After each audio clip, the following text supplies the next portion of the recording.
The Lives of the Saints by Father Alban Butler, August 28th. St. Augustine, Bishop and Doctor of the Church, A.D. 430. So great is the veneration which popes, councils, and the whole Church have paid to the memory of this glorious saint through every succeeding age since his time, that to load our history with a list of his illustrious panegyrists would be a superfluous labor, and barely to copy the sober praises which the most judicious Christian critics have bestowed on his extraordinary learning and sanctity would be like carrying water to the sea. For the name of the great St. Augustine is alone the highest eulogium and panegyric, raises in all persons the most exalted idea, and commands the most profound respect. This perfect model of true penitence, this triumphing champion of our holy faith and confounder of heresies, this bright light and most glorious doctor of the Church of Christ, was born on the 13th of November in the year 354 at Tagaste, a small town of Numidia in Africa, not far from Hippo, but at some distance from the sea, which the saint had never seen till he was grown up. His parents were of good condition, yet not very rich. His father, Patricius, was an idolater, and of a hasty, choleric disposition. But by the holy example and prudent conduct of St. Monica, his wife, he at length learned the humility and meekness of the Christian religion, and was baptized a little before his death. She bore him several children. St. Augustine speaks of his brother Navigius, who left a family behind him, and of a sister who died an abbess. Our saint had the misfortune to fall, in his youth, like the prodigal son, into the most frightful gulf of vice and spiritual miseries, of which himself has drawn a lively portraiture in the first books of his Confessions, both for his own greater humiliation and to deplore his blindness and ingratitude towards God, to set forth the infinite riches of the divine mercy, and to propose the example of his own fall as a warning to others. If we pursue him in his youth through all those mazes in which he wandered and bewildered himself so long, it is only that we may learn to discover and shun the snares and dangers with which we are encompassed, and cleave more closely to God. St. Augustine begins his Confessions by adoring the unchangeable and incomprehensible majesty of God, and by praising his infinite mercy, which in a wonderful manner brought him into this dying life, shall I call it, says B, or living death, into which he himself knew not how or whence he came. The saint thanks him who gave him this being, formed his body, furnished it with senses, and beautified it with a comely form, and who bestowed on him a mind or soul, from his birth provided him food, and constantly attended him with the comforts of his mercy, commanding him to praise his adorable majesty for all these things, to confess to him, and sing to his holy name, who is the Most High. The saint cries out to God, "Let thy mercy suffer me to speak. What am I to thee, that thou shouldst command me to love thee, and shouldst be angry with me, and threaten me with great miseries if I love thee not? Is it then a small misery not to love thee?"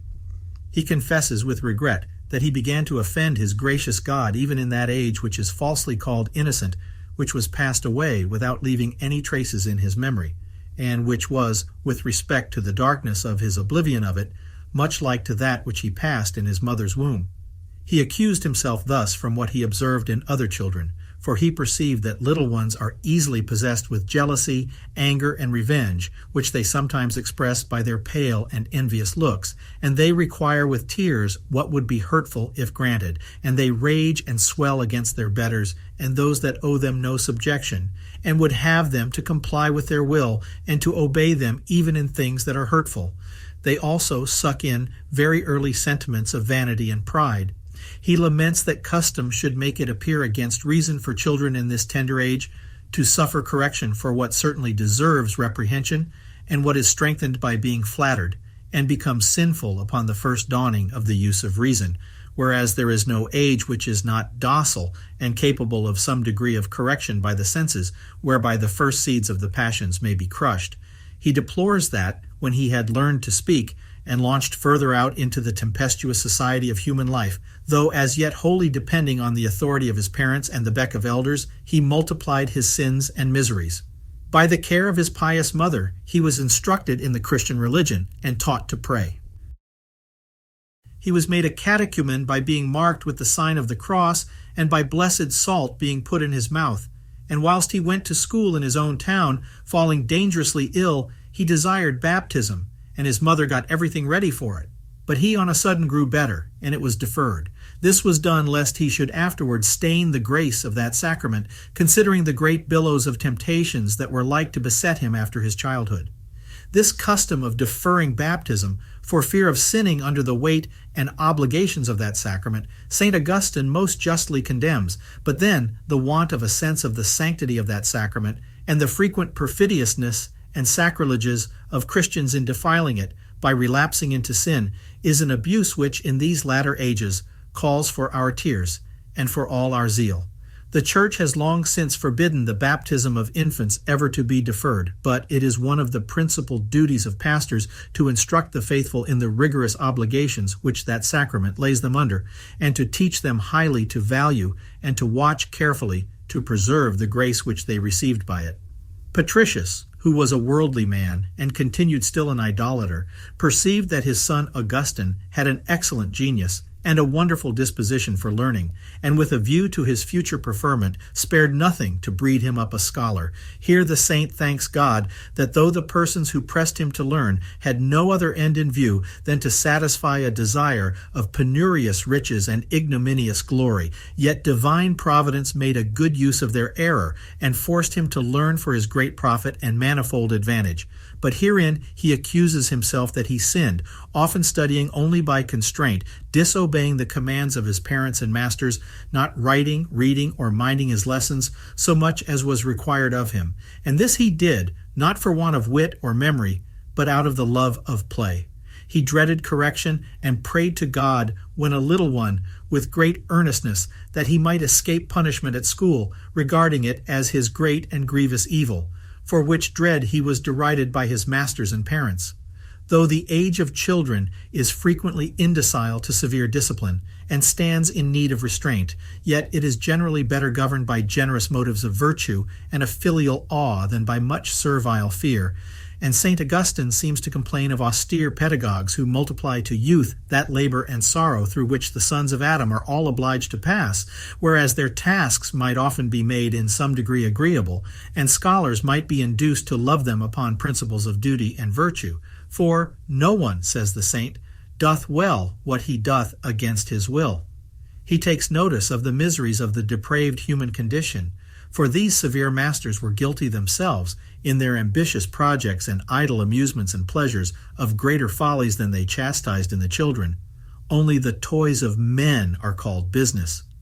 It was a more fatal abuse that these masters by their own passions taught children whose observation nothing escapes to authorize themselves in habits of anger, envy, vanity, pride, and the like vices.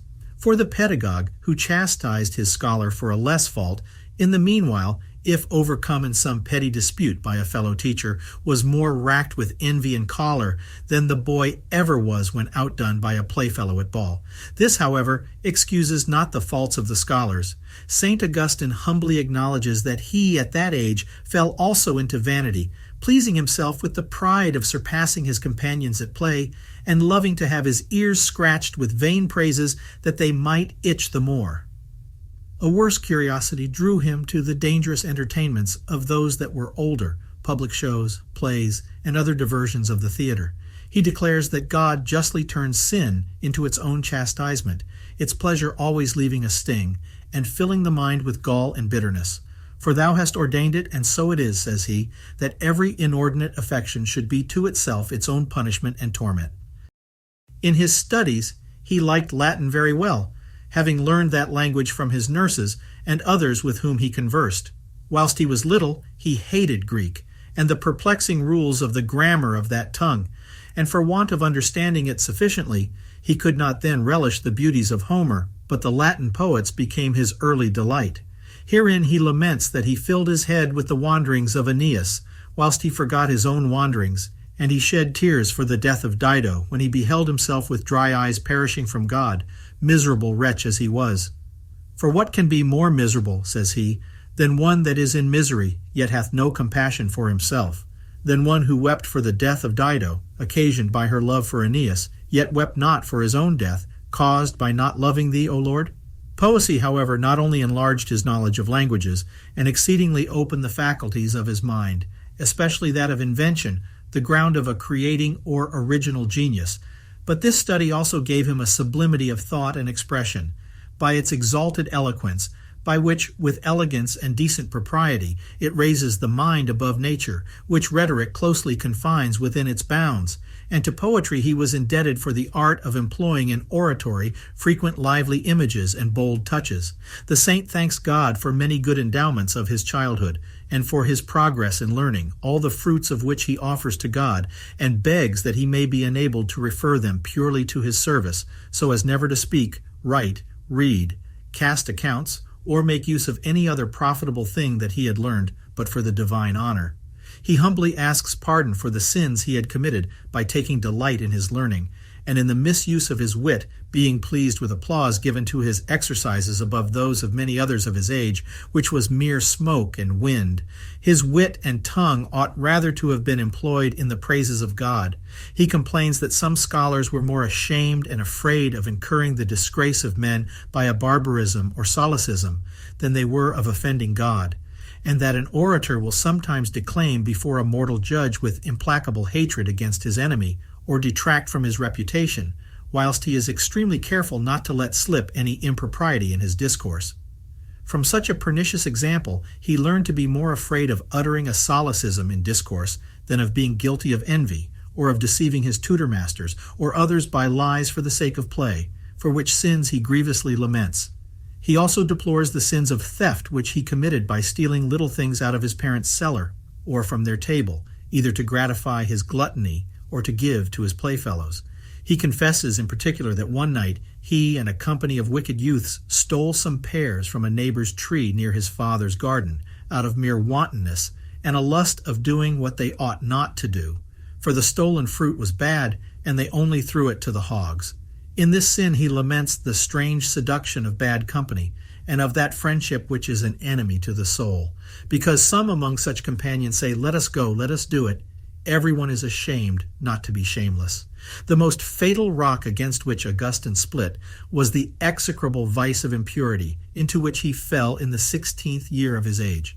He was led into this gulf by reading lascivious plays in Terence, by sloth, by frequenting stage entertainments, and by bad company and example.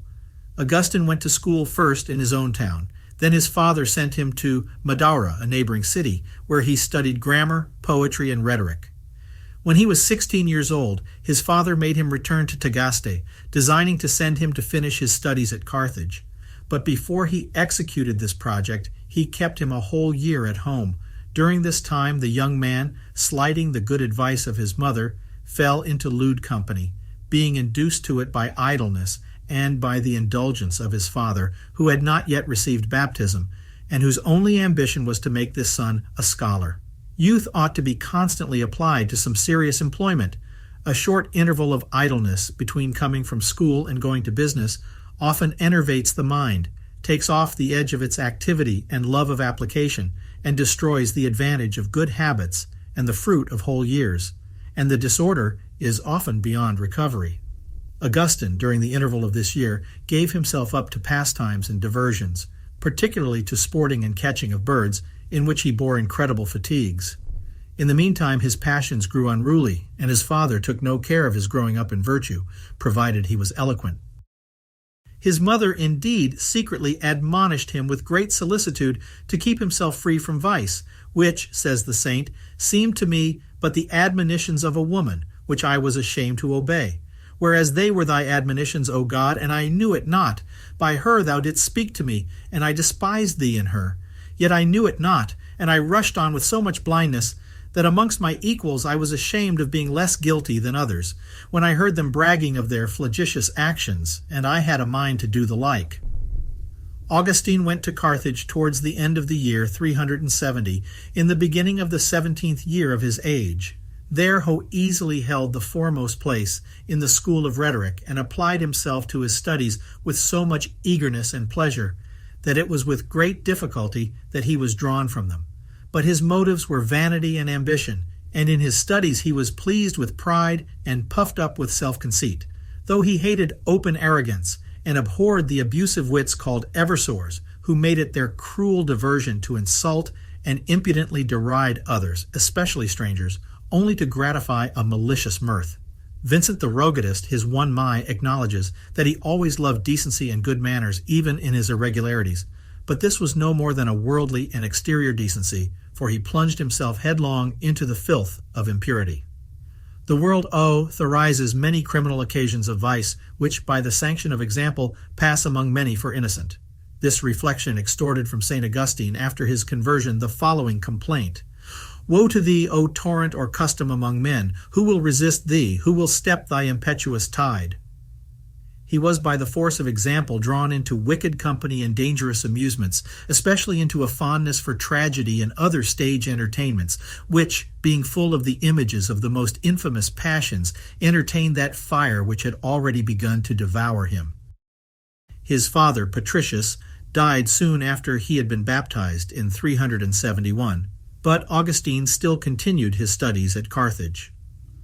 Among the works of Cicero, which he read in the 19th year of his age, he fell upon one which is now lost, entitled Hortensius, which was an exhortation to philosophy.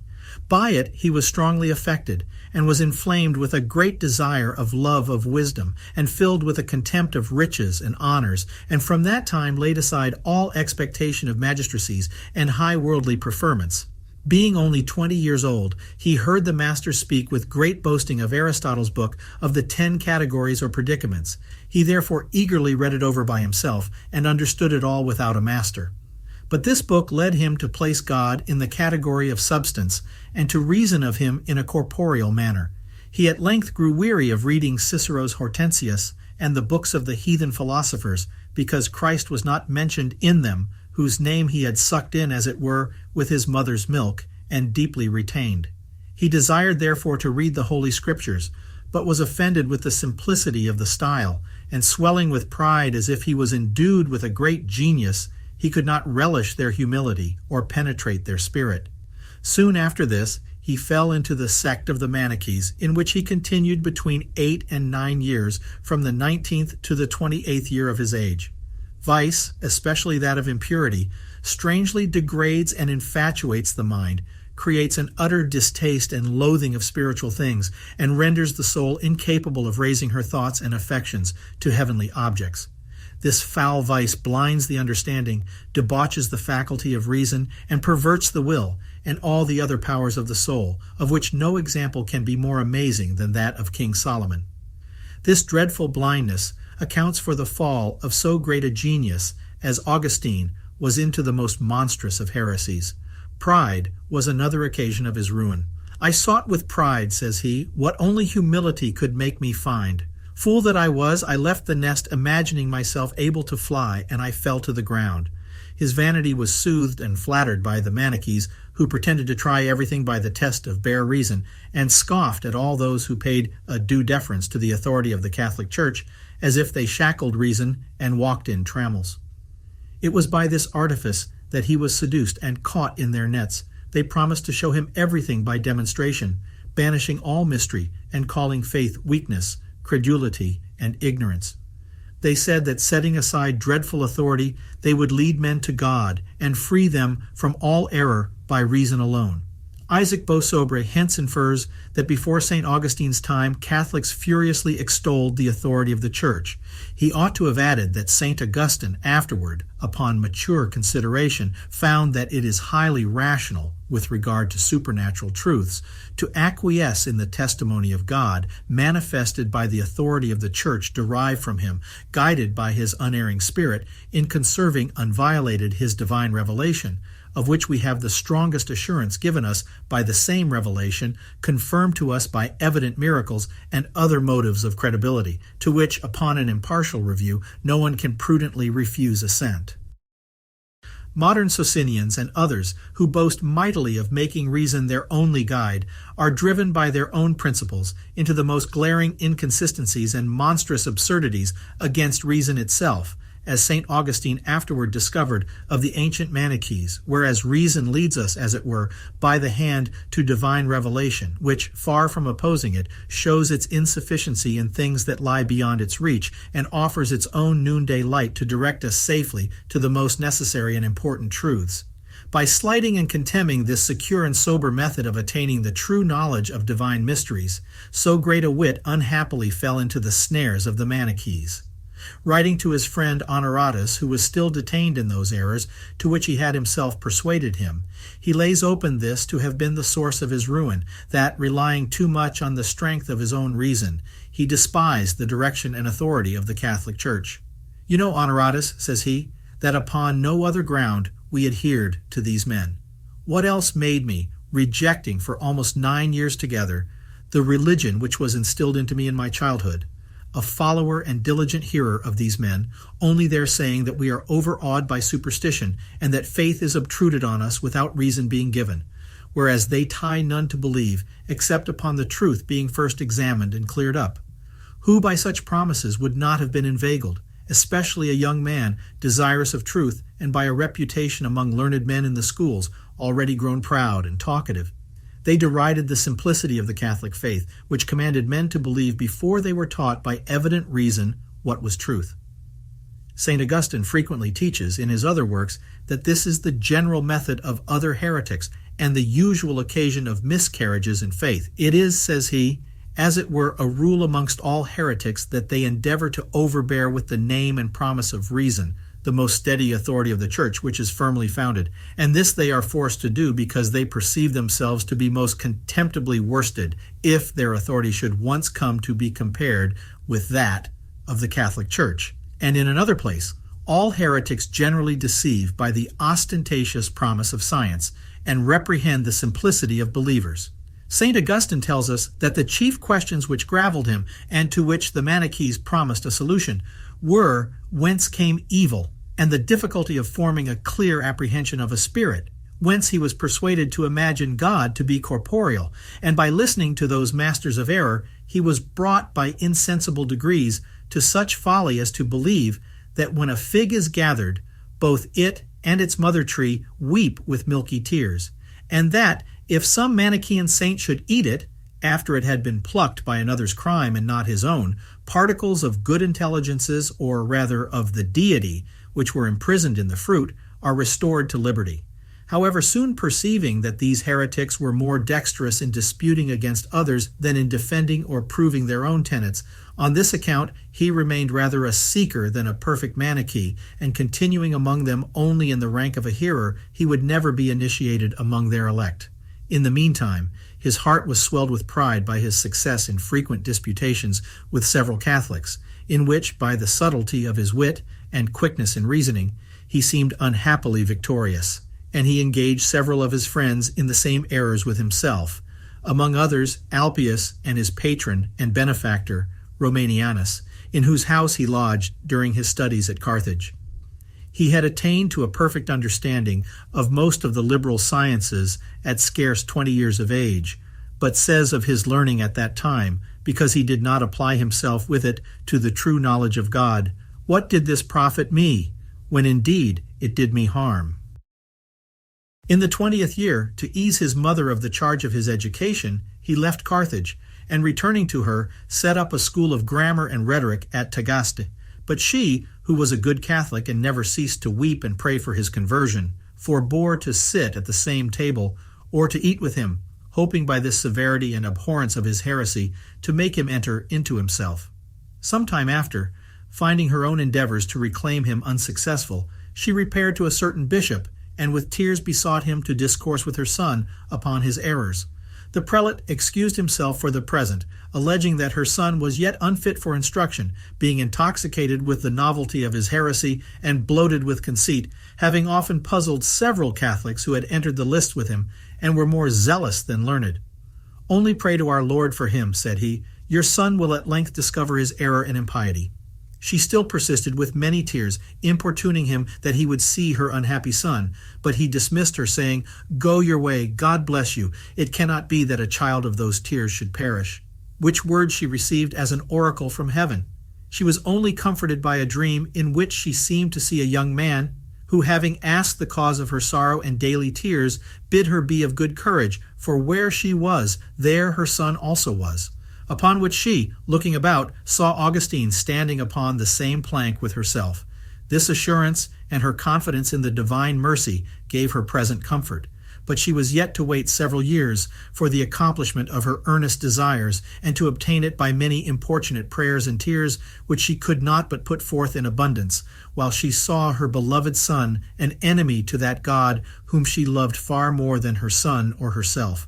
Augustine had a dear friend, who had been for several years the companion of his studies, to whom he had been accustomed to unbosom himself without reserve in all his cares. This individual companion was in the bloom of life, and through his persuasion had been involved in the Manichaean errors. Falling sick, he was converted to the Catholic Church and baptized. Augustine rallied him on that score, but he, with an unexpected liberty, told him that if he meant to continue his friend, he should speak to him no more in that manner, and that, if he did, he should fly from him with horror, and regard him as his enemy. This young man soon after relapsed into a fever, like his first distemper, and died in great sentiments of piety and religion. The loss of this friend was a grievous affliction to Augustine. His heart was overwhelmed with darkness and grief. He seemed to see the image of death in everything that he beheld. His country and his own house seemed full of horror. All places and things where he had formerly enjoyed him were turned into bitter torment, because they were now without him, and Augustine's eyes sought him in all places, though they found him in none. All things in the world were become irksome and odious to him, because they did not restore the person whom he had lost, and nothing said to him, as before everything seemed to do, "He will shortly come to you." Tears and mourning had succeeded his friend in the dearest place of his affection, and to weep or grieve was become the sole pleasure of his life. Not being able any longer to bear his native country, he removed to Carthage, where time and new connections wore away his grief. Ambition and vanity had likewise a share in that step, the capital of Africa being a greater theater for the displaying of his abilities. At Carthage he opened a school of rhetoric, gained great applause in the public disputations, and carried away the principal prizes in the theater for the best performances in poesy and oratory. But he laments his blindness that he was seduced by pride in the sciences and by superstition under a false name of religion. Following in the first the emptiness of popular glory, the shouts of the theater, and contentious disputes for crowns of hay and such like fooleries, and seeking in a false religion to be purged from the sins of his intemperance and lusts by carrying food to the elect and saints, which was to be molded in their stomachs into angels and gods, by whom he was to be delivered. Considering this his folly, he cries out to God in a feeling and humble acknowledgment of his own weakness. "What am I to myself without thee, but my own guide falling headlong down a precipice?" He began to apply himself to judiciary astrology, but soon abandoned that fallacious study, being informed that it consisted altogether in tricks and deceit. When he was about 6 or 7 and 20 years of age, he wrote 2 or 3 books, De Pulchro et Apto, or On What is Beautiful and Decent or Fit in Things, which work is lost. He began about that time to dislike the stories related by the Manichaeans concerning the system of the world, the heavenly bodies, and the elements. "This kind of knowledge," said he, "is not essential to religion, but it is essential not to lie, and not to boast of knowing what we know not." There was in Africa at that time a Manichaean bishop named Faustus, much celebrated by those of his sect as a wonderful man, and perfectly skilled in all manner of sciences. Augustine had waited with great impatience for his coming to Carthage, hoping he would satisfy all his doubts. But when he arrived, he found by a long conference that he was a good speaker, but said no more than the rest of the Manichaeans, only explained himself with greater grace and facility. Augustine wanted something more than words, and was too solid a wit to be contented with mere form, and perceiving how little same faction he received from this great doctor of the sect, he from that time disapproved it entirely, being then 29 years of age. Nevertheless, his prepossessions against the Catholic faith hindered him from turning his inquiries on that side, so that, after he despaired of discovering the truth in his own sect, not knowing where to find anything better, he determined still to remain content with what he had stumbled upon, till he should fall upon something that should appear more reasonable and satisfactory.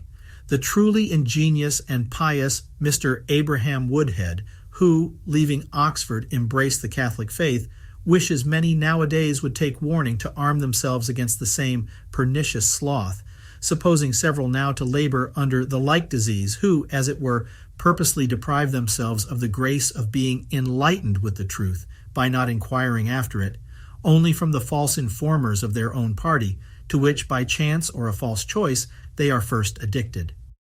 Augustine, whilst he remained in this fluctuation of mind, being disgusted at the disorderly behavior of the students at Carthage, resolved to go to Rome, where scholars were kept under stricter discipline. This foreign journey he undertook without his mother's consent, and herein he praises the divine goodness which, by his irregularities themselves, brought him to their cure. By afflicting his mother, and refusing to hear her present request, by which she prayed that her son might not sail, God made her redouble her earnestness and her tears, that he might accomplish the main thing which she always requested, which was the conversion of this son.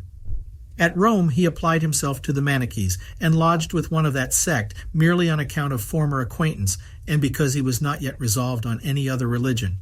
Soon after his arrival in that city, he fell sick of a violent fever, and seemed reduced by it to the very point of dying and perishing forever. For whither had I gone, says he, if I had then died, but into those flames and torments which I deserved? But it pleased God to raise him from this dangerous sickness, through the prayers of his mother, which she never ceased to put forth for his conversion, though she was then absent and ignorant of his present danger.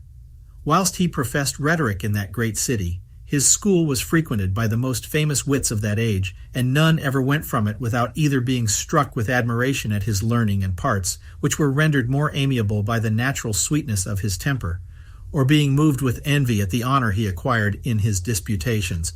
But finding the scholars there often unjust enough to change frequently their masters in order to cheat them of their salary for leeching, he grew weary of the place.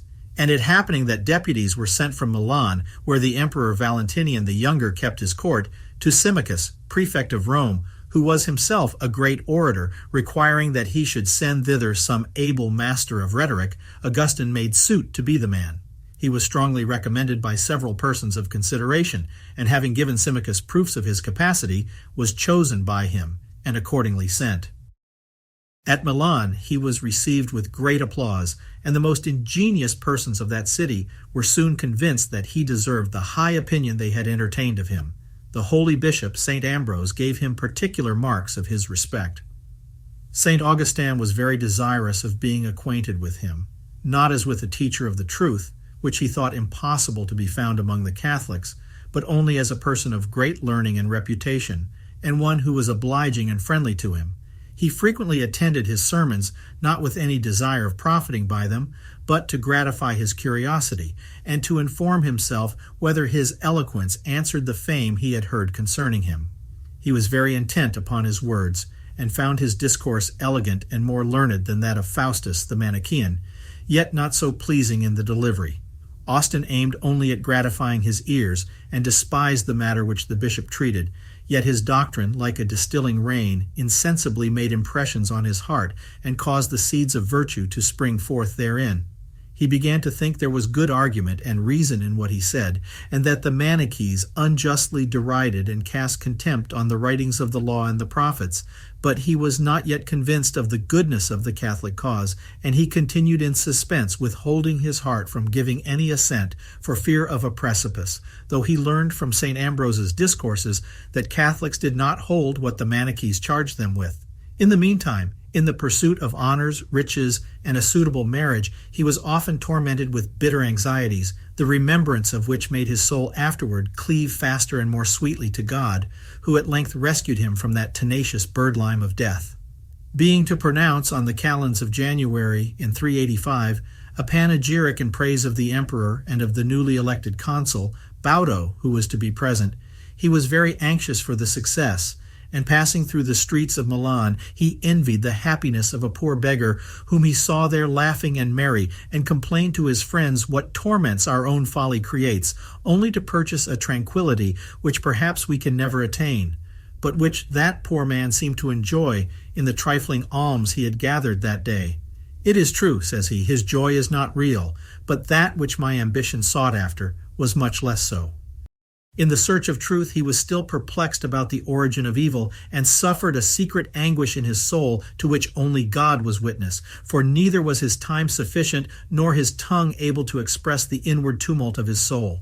He also found great difficulty in conceiving God to be a pure spirit, without any corporeal extension, having been accustomed to the gross imagination of apprehending him as corporeal and extended through all the empire of his goodness, according to the idea of the Manichaeans, which differed entirely from that of the anthropomorphites, who apprehended the divine substance to resemble a human body. In correcting this false notion, he received great light by reading the works of Plato, and some other philosophers of his sect, who speak of the eternal word and of incorporeal substances in a manner which seemed to him clear and perspicuous. He became sensible of the necessity of admitting incorporeal substances, though our ideas of them being conveyed to us chiefly through the inlets of our senses, we apprehend them imperfectly and express them by analogical terms drawn from corporeal images. He therefore acknowledged that God must necessarily be an eternal, infinite, incomprehensible, and unchangeable being, and a most pure and perfect spirit. Also that there is nothing in the creation absolutely evil. He seemed to hear the divine voice crying to him from on high, "I am the meat of those that are grown up. Grow thou up, and thou shalt feed upon me. Neither shalt thou convert me into thee, like thy corporeal food, but thou shalt be changed into me." He found the writings of the Platonic philosophers bred in his soul pride and not humility, making him to have a mind to seem wise, and leaving him full of his punishment, instead of teaching him to bewail his own misery. Finding nothing in them about the great mystery of man's redemption, of Christ's incarnation, he, with great eagerness of mind, betook himself to read the New Testament, especially the writings of St. Paul, in which he then began to take great delight. Here he found the testimonies of the Old Testament admirably illustrated, the glory of heaven displayed, and the way clearly pointed out which leadeth us thither.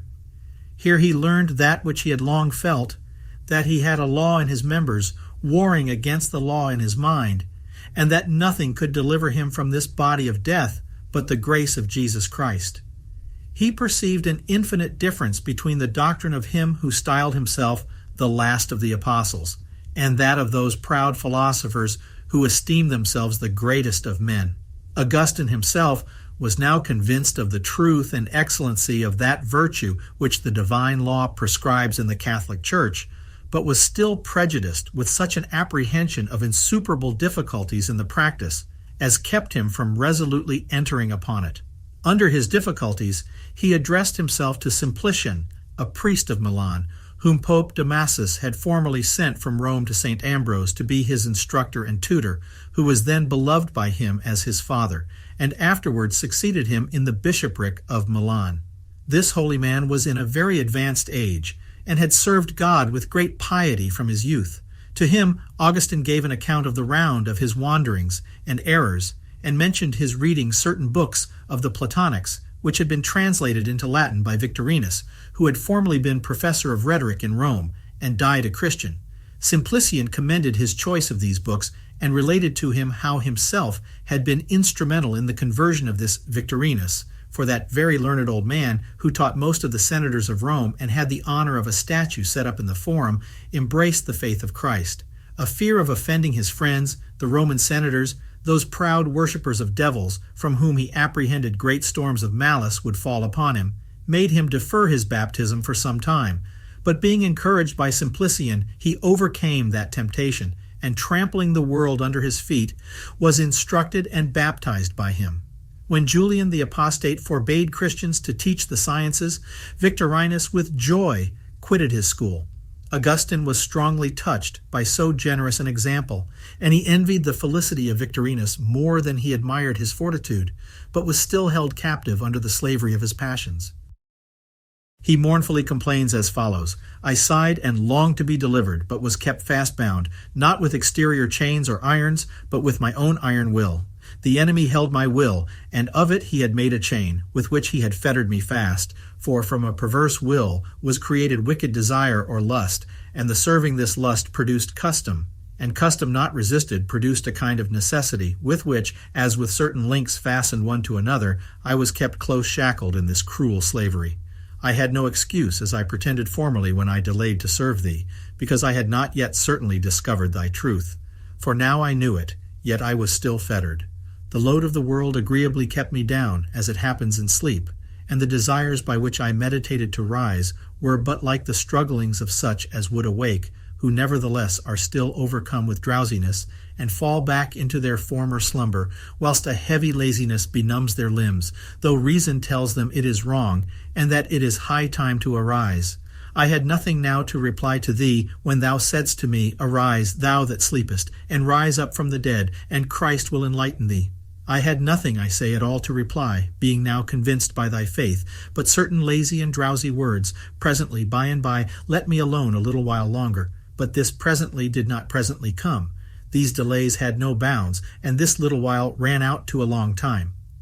It happened in the meantime that one Pontitianus, an African, who had an honorable employment in the emperor's court, and was a very religious man, came one day to pay a visit to Augustine and Alypius, and finding a book of St. Paul's epistles lying on the table, took occasion to speak to them of the life of St. Anthony, and was surprised to find that his name had been to that hour unknown to them. They were astonished to hear of miracles so well attested, done so lately in the Catholic Church, and did not know before Pontitianus mentioned it that there was a monastery full of fervent servants of God without the walls of that very city where they lived, under the care of St. Ambrose. Pontitianus, seeing them very attentive to him, discoursed long upon this subject, and related that, whilst the court was at Trier, one afternoon, when the emperor was entertained with public sports in the circus, he and 3 others went out to walk in the gardens near the city, he with one companion going one way, and the other to another, and that these 2 happened to light upon a little cottage where dwelt certain servants of God, poor in spirit, of whom is the kingdom of God. And there they found a book in which was written the life of St. Anthony. This life one of them began to read, and then to admire, and soon to be inflamed. And whilst he was yet reading, to think of embracing the same kind of life, for he was one of those who were called agents in the emperor's service, whose business it was to collect taxes, make provisions for the court, and execute particular commissions by order of the emperor or the prefect of the praetorium. Then suddenly, filled with holy love and zeal and a sober shame, and angry at himself, he cast his eyes upon his friend, and said to him, Tell me, I pray, with all the pains we take, what doth our ambition aspire to? What is it we seek and propose to ourselves? Can we have any greater hopes in the court than to arrive at the friendship and favor of the emperor? And when this is obtained, what is there in it that is not brittle and full of dangers? Through how many dangers do we ascend to this greater danger? And how long will it last? But behold, if I please, I become this moment the friend and favorite of God, and such I remain forever. He turned his eyes again to the book, laboring in the inward conflict of his mind, and in the throes of a new life. In the meantime his heart was interiorly changed, and entirely emptied, and disengaged from the world. He often fetched deep sighs as he went on reading, till his soul being wholly subdued by divine grace, he took a firm resolution that moment to enter upon a better course.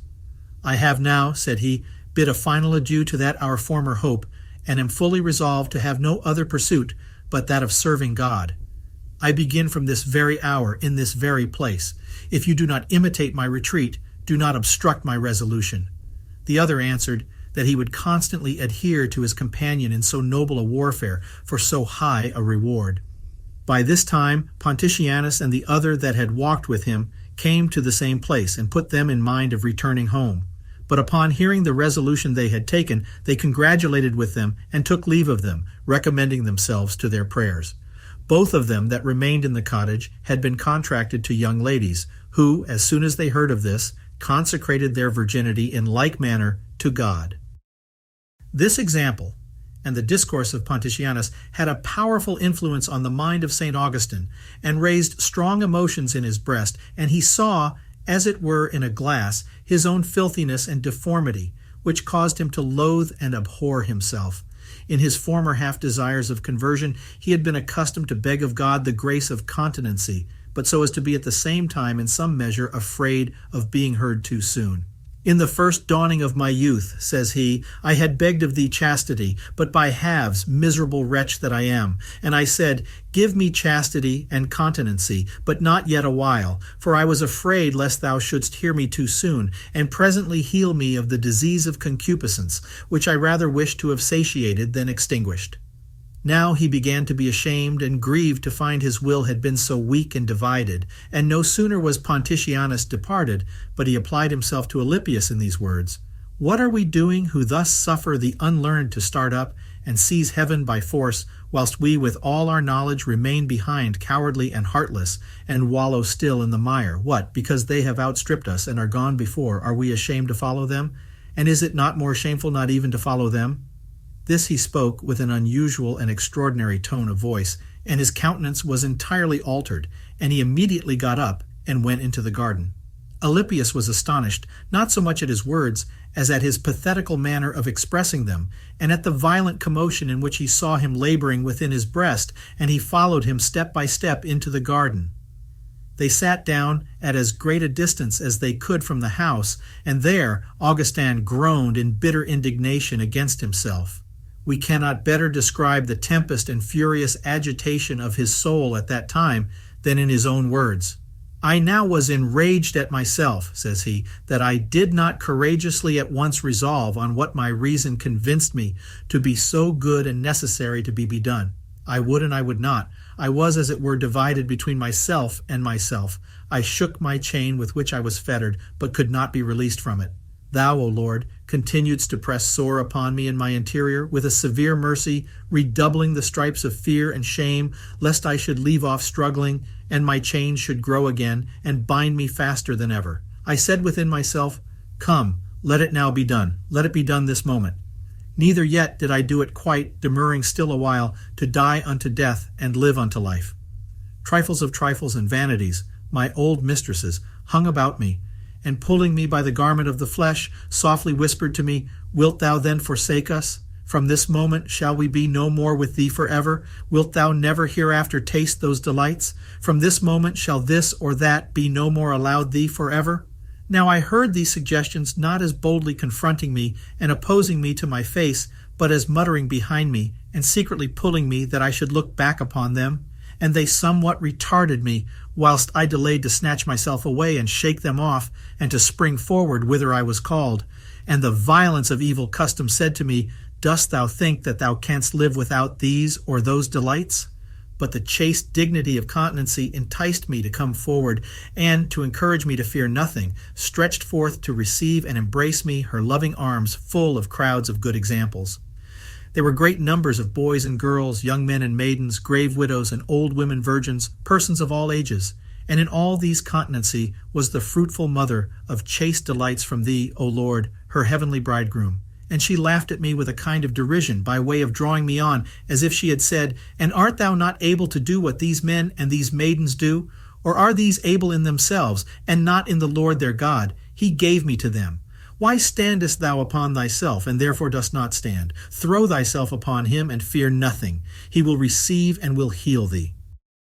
Augustine was exceedingly ashamed that he should still hear the whispers of those fooleries, and the Holy Ghost, inviting him to chastity, seemed again to say to him, Stop thine ears against those unclean monsters. They tell thee of delights, but not as the law of the Lord thy God. This mighty tempest increasing every moment in his soul, when deep consideration had gathered together all his misery before his view, a very great shower of tears flowed from his eyes, and conceiving solitude to be more fit for weeping, he withdrew from Alypius, who beheld him with great amazement. He removed to a great distance from his friend, that his presence might not disturb him, and he threw himself down under a fig tree, and there gave free vent to a torrent of tears. He cried out to God to this purpose, How long, O Lord, wilt thou be angry forever? Remember not my past iniquities.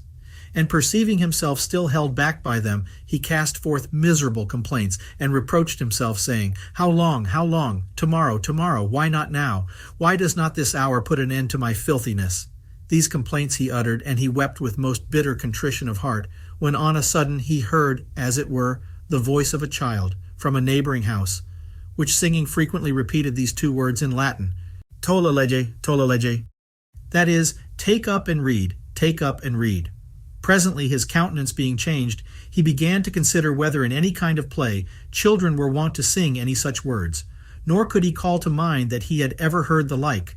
Whereupon he rose up, suppressing the torrent of his tears, and he interpreted the voice to be nothing less than a divine admonition, remembering that St. Anthony was converted from the world to a life of retirement by hearing an oracle of the gospel read. Therefore he returned in haste to the place where Alypius was sitting, for he had left there the book of St. Paul's epistles. He catched it up, opened it, and read in silence the following words on which he first cast his eyes. "Not in revelling and drunkenness, not in chamberings and impurities, not in strife and envy, but put ye on the Lord Jesus Christ, and make not provision for the flesh in its concupiscences." He would read no further, nor was there need, for at the end of these lines, as it were, by a new gleam of confidence and security streaming into his heart, all the darkness of his former hesitation was dispelled. He shut the book, having put a mark upon the place, and with a calm and serene countenance told Alypius what had passed in his soul. Alypius desired to see the passage he had read, and found the next words to be, "He that is weak in faith, take unto you," which he applied to himself. Being of virtuous inclinations and a sweet disposition, he readily joined his friend in his good resolution. They immediately went in and told this good news to St. Monica, who was transported with joy. She had followed her son into Italy, and came to him at Milan soon after he had abandoned the Manichaean heresy, and before he embraced the Catholic faith, for which happiness she continued still to pray, and for his perfect conversion from vice and irregularities till she saw both accomplished. He formerly thought, under the tyranny of evil habits, that without sensual pleasures life itself would seem to him no life but a pain. And when he became a Catholic and first entertained thoughts of entering upon a virtuous course, he designed to take a wife, thinking it impossible for him otherwise to overcome the passion of lust.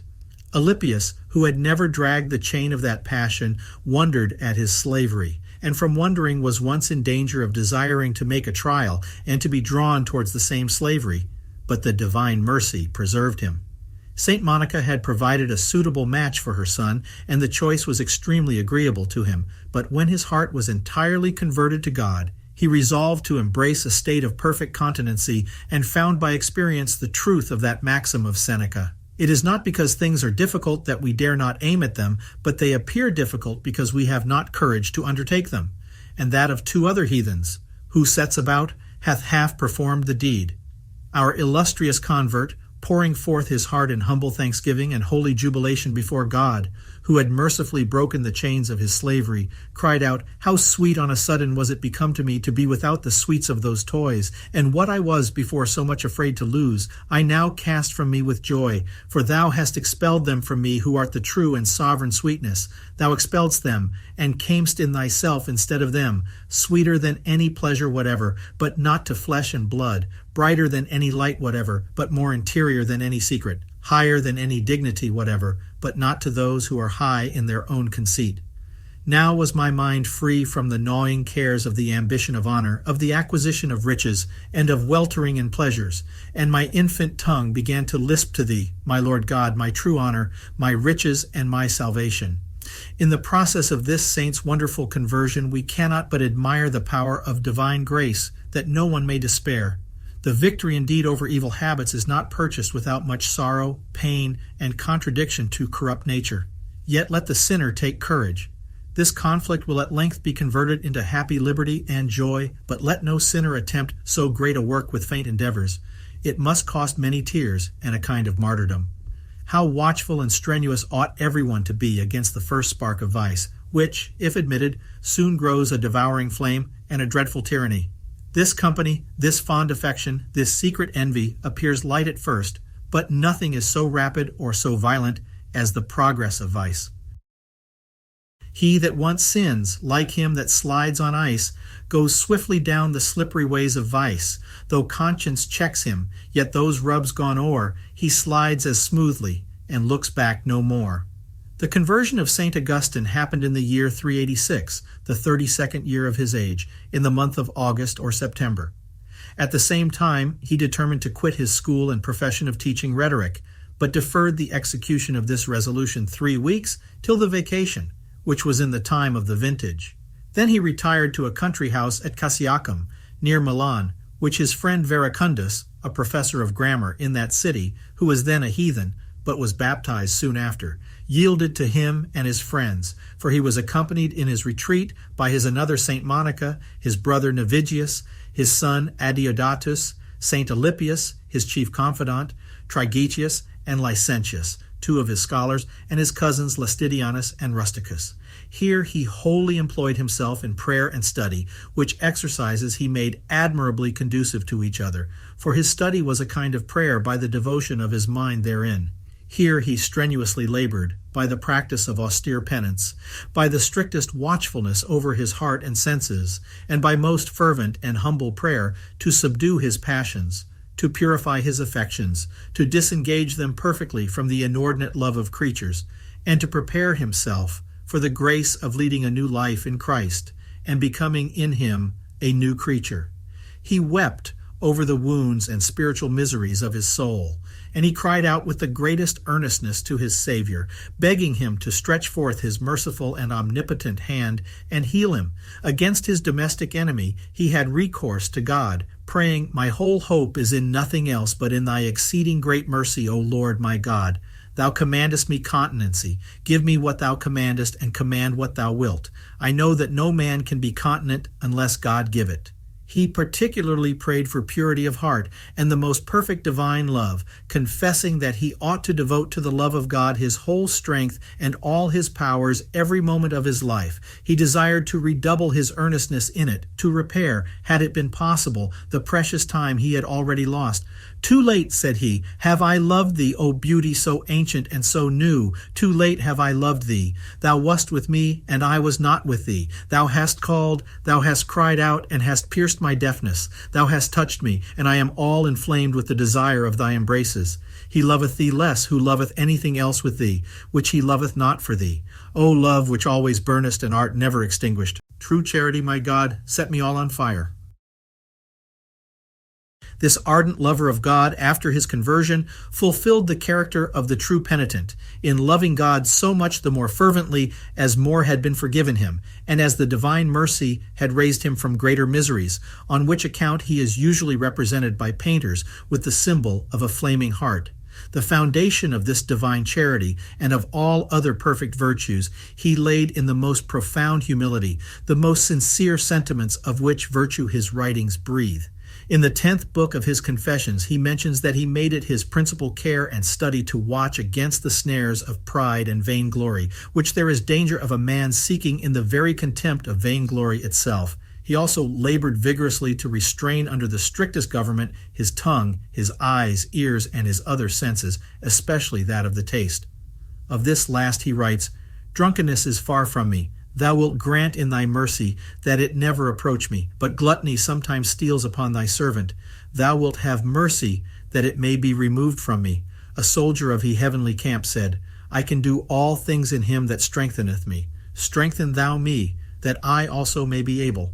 I have heard another praying, "Take thou from me the concupiscence of the belly." Who is he, O Lord, that is not sometimes carried a little out of the bounds of necessity?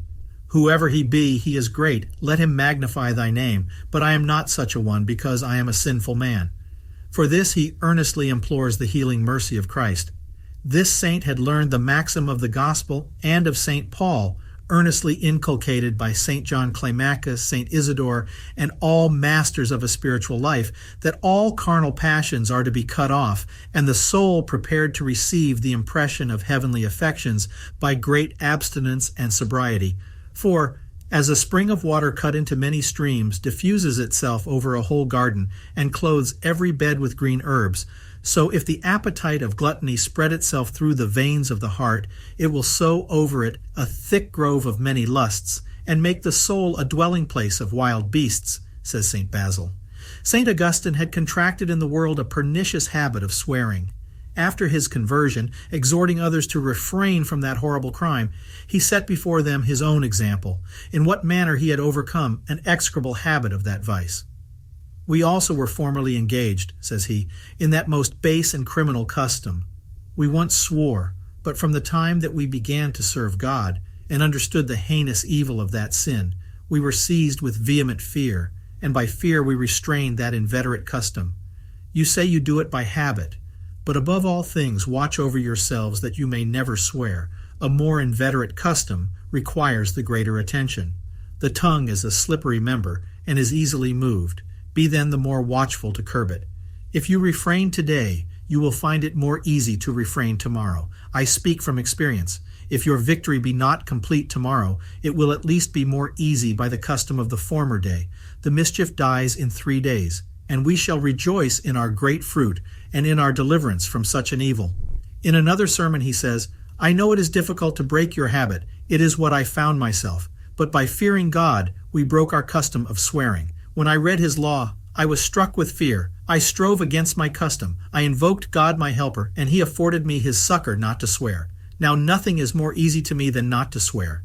St. Augustine, in this retirement, usually after morning prayers, took a walk out with his friends, while St. Monica took care of the housekeeping, though she had a great share in their domestic literary conferences. In them, it was his main design to raise by degrees the thoughts of his friends in all their studies from sensible to spiritual things. How careful he was to teach them in all things to die to themselves appears from the following instance. In a disputation, Tragedius advanced something that did him no honor, and he desired that it might not be committed to writing. Licentius, his antagonist, insisted that it ought to be recorded as a monument of his victory. St. Augustine burst into a flood of tears to see them still enslaved to a petty passion of vanity, and reproved them for their fault, praying that God would heal this wound of their hearts. Whereupon the two youths entreated that the whole contest should be left on record, each desiring this for the sake of his own confusion. While he was employing himself in his solitude in the exercises of holy penance and prayer, God, as he tells us, by his grace brought down the pride of his spirit and laid low the lofty mountains of his vain thoughts by bringing him daily to a greater sense of that misery and bondage from which he was delivered. He read the Psalms of David with wonderful devotion, and the words contained in them were like fiery darts, which first gave healthful wounds to his soul, and then communicated to it a divine sweetness and a healing virtue. By these affectionate words, he was influenced with the divine love, and he burned with a desire of reciting them, if he could, all the world over, to abate the swelling pride of mankind. He was particularly affected with the 4th Psalm, Cum Invocarem, of which he has given us a very pious paraphrase in his Confessions, and he could not but censure the Manichaeans as blind and miserable, who deprived themselves of the advantages of those divine hymns. Deplorable, in like manner, is the misfortune of those who repeat these moving acts of adoration, love, thanksgiving, and praise without the least attention to God, and who often have in their hearts sentiments quite opposite to those they have in their mouths, whose prayers are hypocrisy, whose promises to God are false and treacherous, whose affections are all pride and presumption, whilst in words they make protestations of humility and contrition. The divine maledictions against the lovers of vanity and iniquity which they recite fall upon their own heads. Pretending to pray, they rather mock God, because they have not the interior spirit of prayer. St. Augustine, being penetrated with compunction and love, found these divine hymns sweet with heavenly honey, and discovered in every word a sacred light. In reading them, he was all on fire, and found not what to do to cure those that were spiritually deaf and dead, one of whom he had been. Like the psalmist, he pined away with zeal, earnestly desiring to see those that are enemies of their own souls and the divine truth open their eyes and their hearts to behold its pure light and to taste its incomparable sweetness. About this time he happened one day to be violently afflicted with the toothache, which hourly increased and grew so insupportable that he was not able to speak, whereupon, by writing in wax, he desired his friends there present to join in prayer for him to the God of all manner of health, spiritual and corporal. He knelt down to prayer with them, and as soon as they began to make their humble addresses to God, the pain wonderfully ceased. He was much amazed at this extraordinary manifestation of the divine power and goodness, and greatly confirmed in his hope that God, whose beck all things obey, and who is able at once to raise us from the deepest misery, would wash away the guilt of all his sins in the laver of baptism, in which he was shortly to be immersed. The time being come when St. Augustine was to enter his name among the competents in order to prepare himself for baptism, he came to Milan in the beginning of Lent in 387. He certainly was not behindhand in fervor to St. Alypius, who, as our saint tells us, disposed himself to receive this sacrament with extraordinary devotion, and subdued his body with great resolution, walking barefoot during winter, which is very cold in that part of Italy near the Alps, especially if we compare it to Africa. St. Augustine was baptized fly St. Ambrose on Easter Eve in 387, together with Alypius and his son Adeodatus, who was about 15 years of age. Our saint had no sooner received the sacrament of regeneration, but he found himself freed from the time being come when St. Augustine was to enter his name among the competents in order to prepare himself for baptism. He came to Milan in the beginning of Lent in 387. He certainly was not behindhand in fervor to St. Alypius, who, as our saint tells us, disposed himself to receive the sacrament with extraordinary devotion, and subdued his body with great resolution, walking barefoot during winter, which is very cold in that part of Italy near the Alps, especially if we compare it to Africa. St. Augustine was baptized by St. Ambrose on Easter Eve in 387, together with Alypius and his son Adeodatus, who was about 15 years of age. Our saint had no sooner received the sacrament of regeneration, but he found himself freed from all anxiety concerning his past life, nor was he ever satiated with the wonderful sweetness he enjoyed in considering the depth of the divine counsels concerning the salvation of man. He was much moved and wept exceedingly in hearing the psalms and sacred hymns sung in the churches, and God sometimes admitted him into a very uncommon affection of devotion and communicated to him much interior spiritual sweetness. He was at Milan when the relics of Saints Gervasius and Protasius were discovered, and was witness to certain miracles that were wrought on persons touching them. Soon after this, desiring to devote himself entirely to the divine service in a life of solitude, he resolved to return into Africa. Accordingly, he went on his way thither from Milan to Rome, together with his mother and several of his friends, where they continued from the month of April to the September following.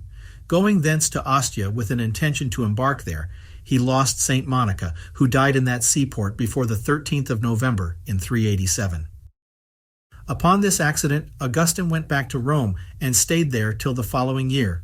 He landed at Carthage about September in 388, and there lodged for some time in the house of a virtuous lawyer named Innocent, and was witness to his miraculous cure of a dangerous fistula, whilst the best surgeons of Carthage and Alexandria were preparing to form a dangerous incision, a sinus which was deeper than the rest of the sore, having escaped several operations which he had already undergone. The patient prayed with many tears that God would mercifully preserve him from this danger, and Saturninus, bishop of Uzalis, Aurelius, who was afterward bishop of Carthage, and several other pious clergymen who often visited him during his illness and were then present, falling on their knees, joined him in his devout prayer. St. Augustine was one of the company, and relates how, the physicians coming the next day, he that was to perform the operation took off the bandages, and to the astonishment of all who had seen the wound before, found it entirely healed and covered with a very firm scar. St. Augustine made a very short stay at Carthage, making all possible haste to retire to his house in the country with certain devout friends. There he lived almost 3 years entirely disengaged from all temporal concerns, serving God in fasting, prayer, good works, meditating upon his law day and night, and instructing others by his discourses and books. He settled his paternal estate on the church of Tagaste, only on condition that the bishop should furnish him a yearly stipend out of it for his and his sons' maintenance among their religious brethren. All things were in common in their house and were distributed according to everyone's necessities, no one among them having the least thing at his own disposal. St. Augustine reserved nothing which he could call his own, having alienated the very house in which he lived. The religious order of the Hermits of St. Austin dates its foundation from this epoch, in 388. When St. Augustine was ordained priest and removed to Hippo, many of his religious brethren followed him thither, and with the assistance of his bishop Valerius, he founded there a new monastery, the monks of which St. Paulinus saluted when he wrote to our saint in 394. Out of it came forth 9 eminent bishops, who by their learning and the sanctity of their manners were so many bright ornaments of the Church of Africa, namely St. Alypius of Tagaste, St. Evodius of Uzalis, St. Posidius of Calama, Profuturus and Fortunatus of Cirtha, Severus of Malavis, Urbanus of Sica, Boniface, and Pereginus. St. Augustine instituted a nunnery of his order, after he was promoted to the episcopal dignity, and his sister, who renounced the world in her widowhood, was chosen the first abbess. After her death, Felicitas, the oldest amongst the nuns, was pitched upon to succeed her. But some demanding another person for their superior, a division happened among them, which St. Augustine stifled in its birth, by 2 letters addressed to Felicitas, Rusticus, the priest who assisted the community, and all the nuns whom he strongly exhorted to union, perfect regularity, fasting, public prayer, strict religious poverty, and ready obedience to the abbess and to the priest. In the second letter, he laid down a regular body of monastic rules, which is adopted also by the men who regard him as the founder of their orders, both the hermits and the regular canons, though each have added to it many particular constitutions, that it was received also by other religious men soon after the death of St. Augustine, appears by the rule of Tarnate and by that of St. Caesarius, in both which it is inserted, and by a manuscript copy at Corby, above 1,000 years old. The holy founder lays down the strictest rules of poverty, obedience, and modesty. He orders that no one ever steadfastly fix her eye upon another, even of the same sex, this being a mark of immodesty and impudence, and he will have this fault to be always severely chastised, though with more mildness, when the person guilty is her own voluntary accuser. He recommends, above all things, perfect humility, for, as he says, pride lies in wait about our good works, to destroy them. And what does it avail to give our riches to the poor, and become poor ourselves, if the miserable soul becomes prouder by contemning wealth than she was before by possessing it? During the saint's retirement, his ingenious son, Adeodatus, in the fervor of the sacrifice he had made of himself to God, passed to a better life. St. Augustine applied himself to pious meditation and study of the sacred writings. Though in his youth, whilst his ears could only bear the Ciceronian purity and elegance of the Latin tongue, and his mind was captivated and led away by the world and error, he was alienated from reading the Holy Scriptures by a seeming meanness of the style. Yet, when he began to be more conversant in them, and his judgment was riper, he confessed his mistake. He acknowledges, in his books of the Christian doctrine, that the prophets and St. Paul surpass in deep sense everything that is sublime in the heathen orators, that this apostle is most powerfully persuasive, and that the torrent of his eloquence must be perceived by the most unattentive reader. He observes this difference between him and the greatest profane orators, that they studied the ornaments of eloquence, whereas his wisdom never sought after them, but they offered themselves and naturally followed his wisdom, where he rejects worldly oratory and declares that his preaching is not founded upon the persuasive language of human wisdom and learning. This he does with a noble simplicity, in which there is a more true sublime than in the highest strokes of art. St. Augustine had enjoyed his solitude near Tagaste almost 3 years, when a person of consideration and probity, one of the emperor's agents at Hippo Regius, a maritime town not far from Tagaste, desired very much to converse with him at leisure about the state of his soul. The saint carefully avoided going to any cities in which the sees were vacant, for fear of being chosen to the episcopal dignity. But there being then a bishop at Hippo, he went thither on this occasion without suspecting any danger. Valerius, bishop of that city, had mentioned to his people the necessity of ordaining a priest for the service of his church. One day when St. Augustine was come into the church, they laid hands on him and presented him to Valerius, desiring with great earnestness and loud cries that he might be forthwith ordained priest. St. Augustine burst into tears, considering the great dangers that threatened him in that charge, but was obliged in the end to acquiesce, and was ordained priest about the end of the year 390. The disorders of his youth would have been a perpetual disqualification or irregularity had they happened after his baptism, but from that time he was become a new man, and was then more conspicuous for his piety than for his great learning. Our new priest, being recovered from his surprise, employed his friends to beg of Valerius some respite, in order to prepare himself in solitude for the exercise of his charge. He made the same request himself by an excellent letter, which tacitly condemns the presumption and rashness of those who, without a holy dread, intrude themselves into the ministry.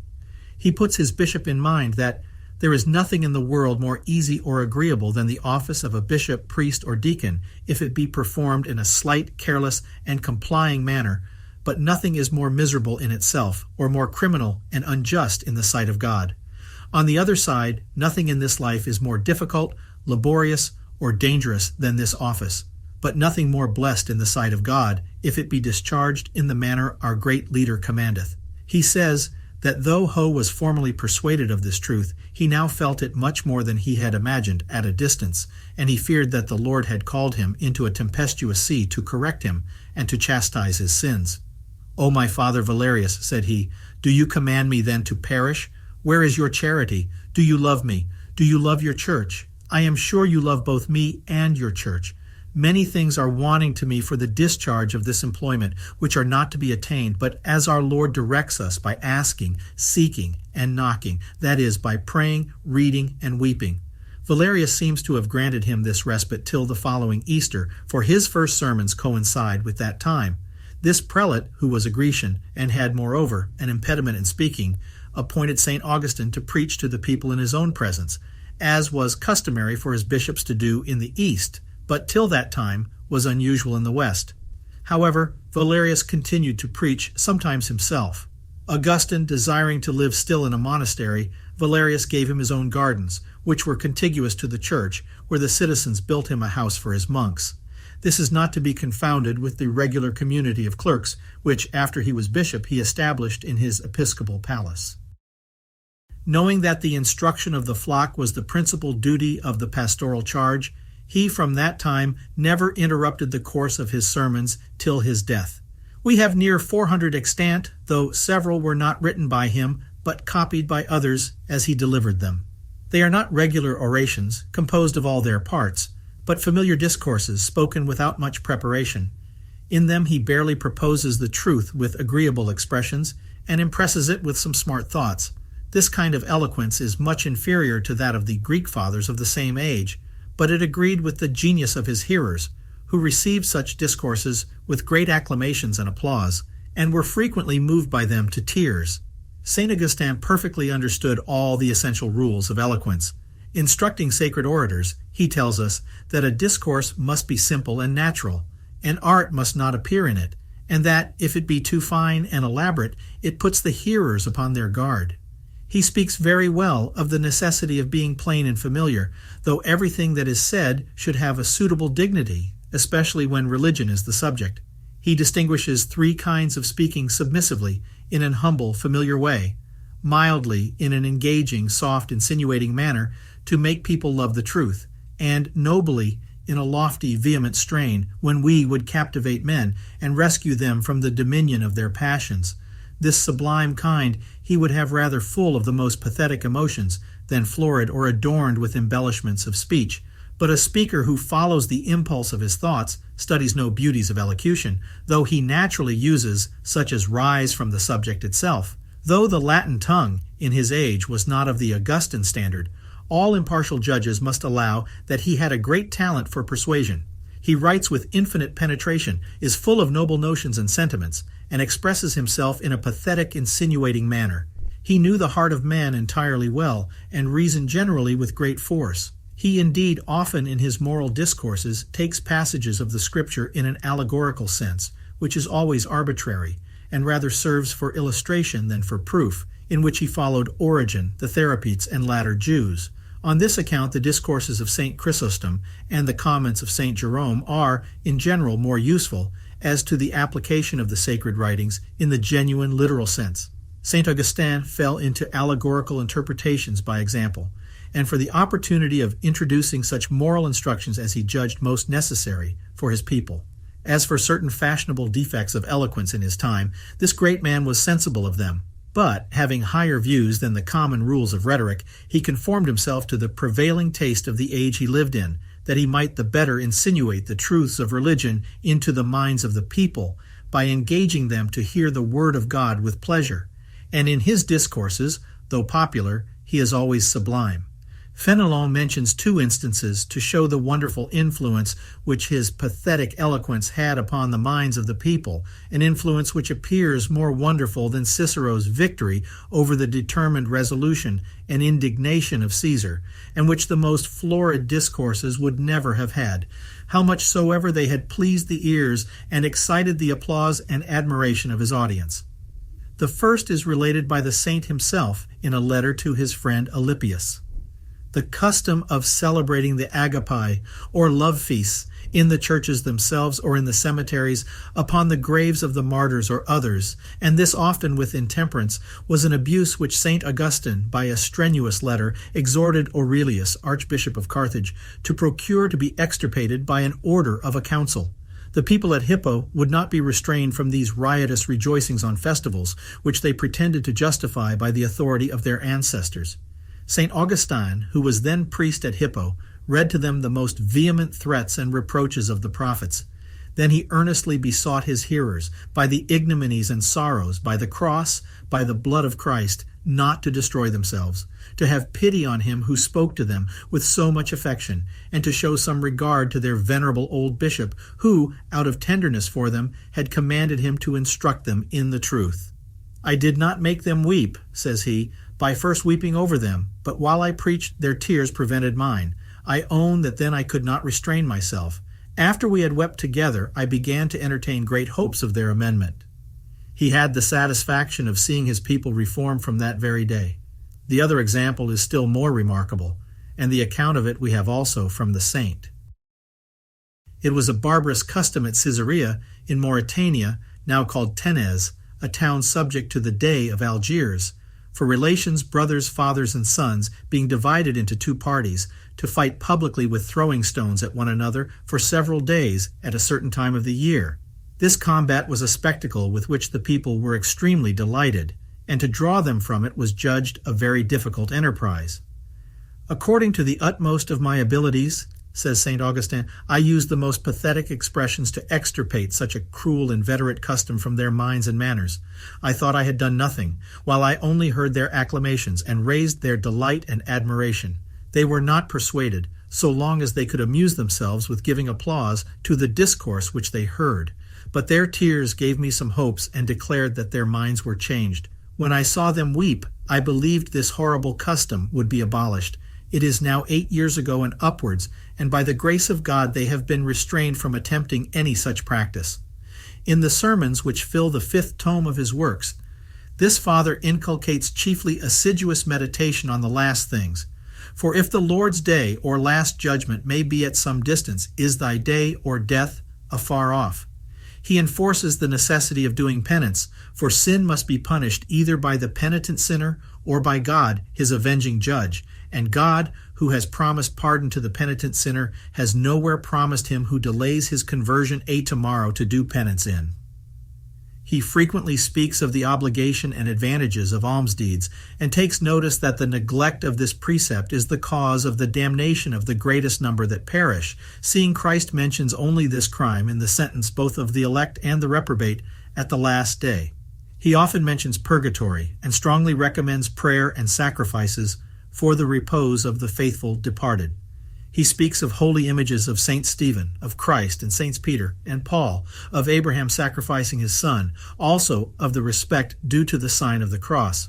He relates miracles wrought by it and by the relics of the martyrs. He often speaks of the honor due to the martyrs, as in most of his 69 sermons on the saints, but he remarks that we build altars and offer sacrifices to God alone, not to any martyrs. He addresses himself to St. Cyprian and other martyrs to implore their intercession.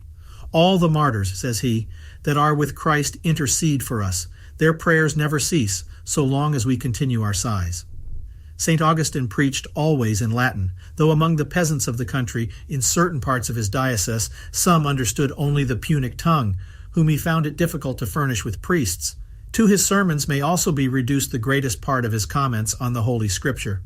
St. Augustine preached constantly, sometimes every day and sometimes twice on the same day.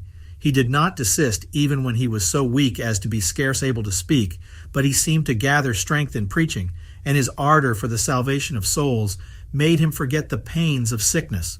Wherever he went, even in the dioceses of other bishops, he was constantly required to feed the people with the bread of life, and was always heard with great eagerness.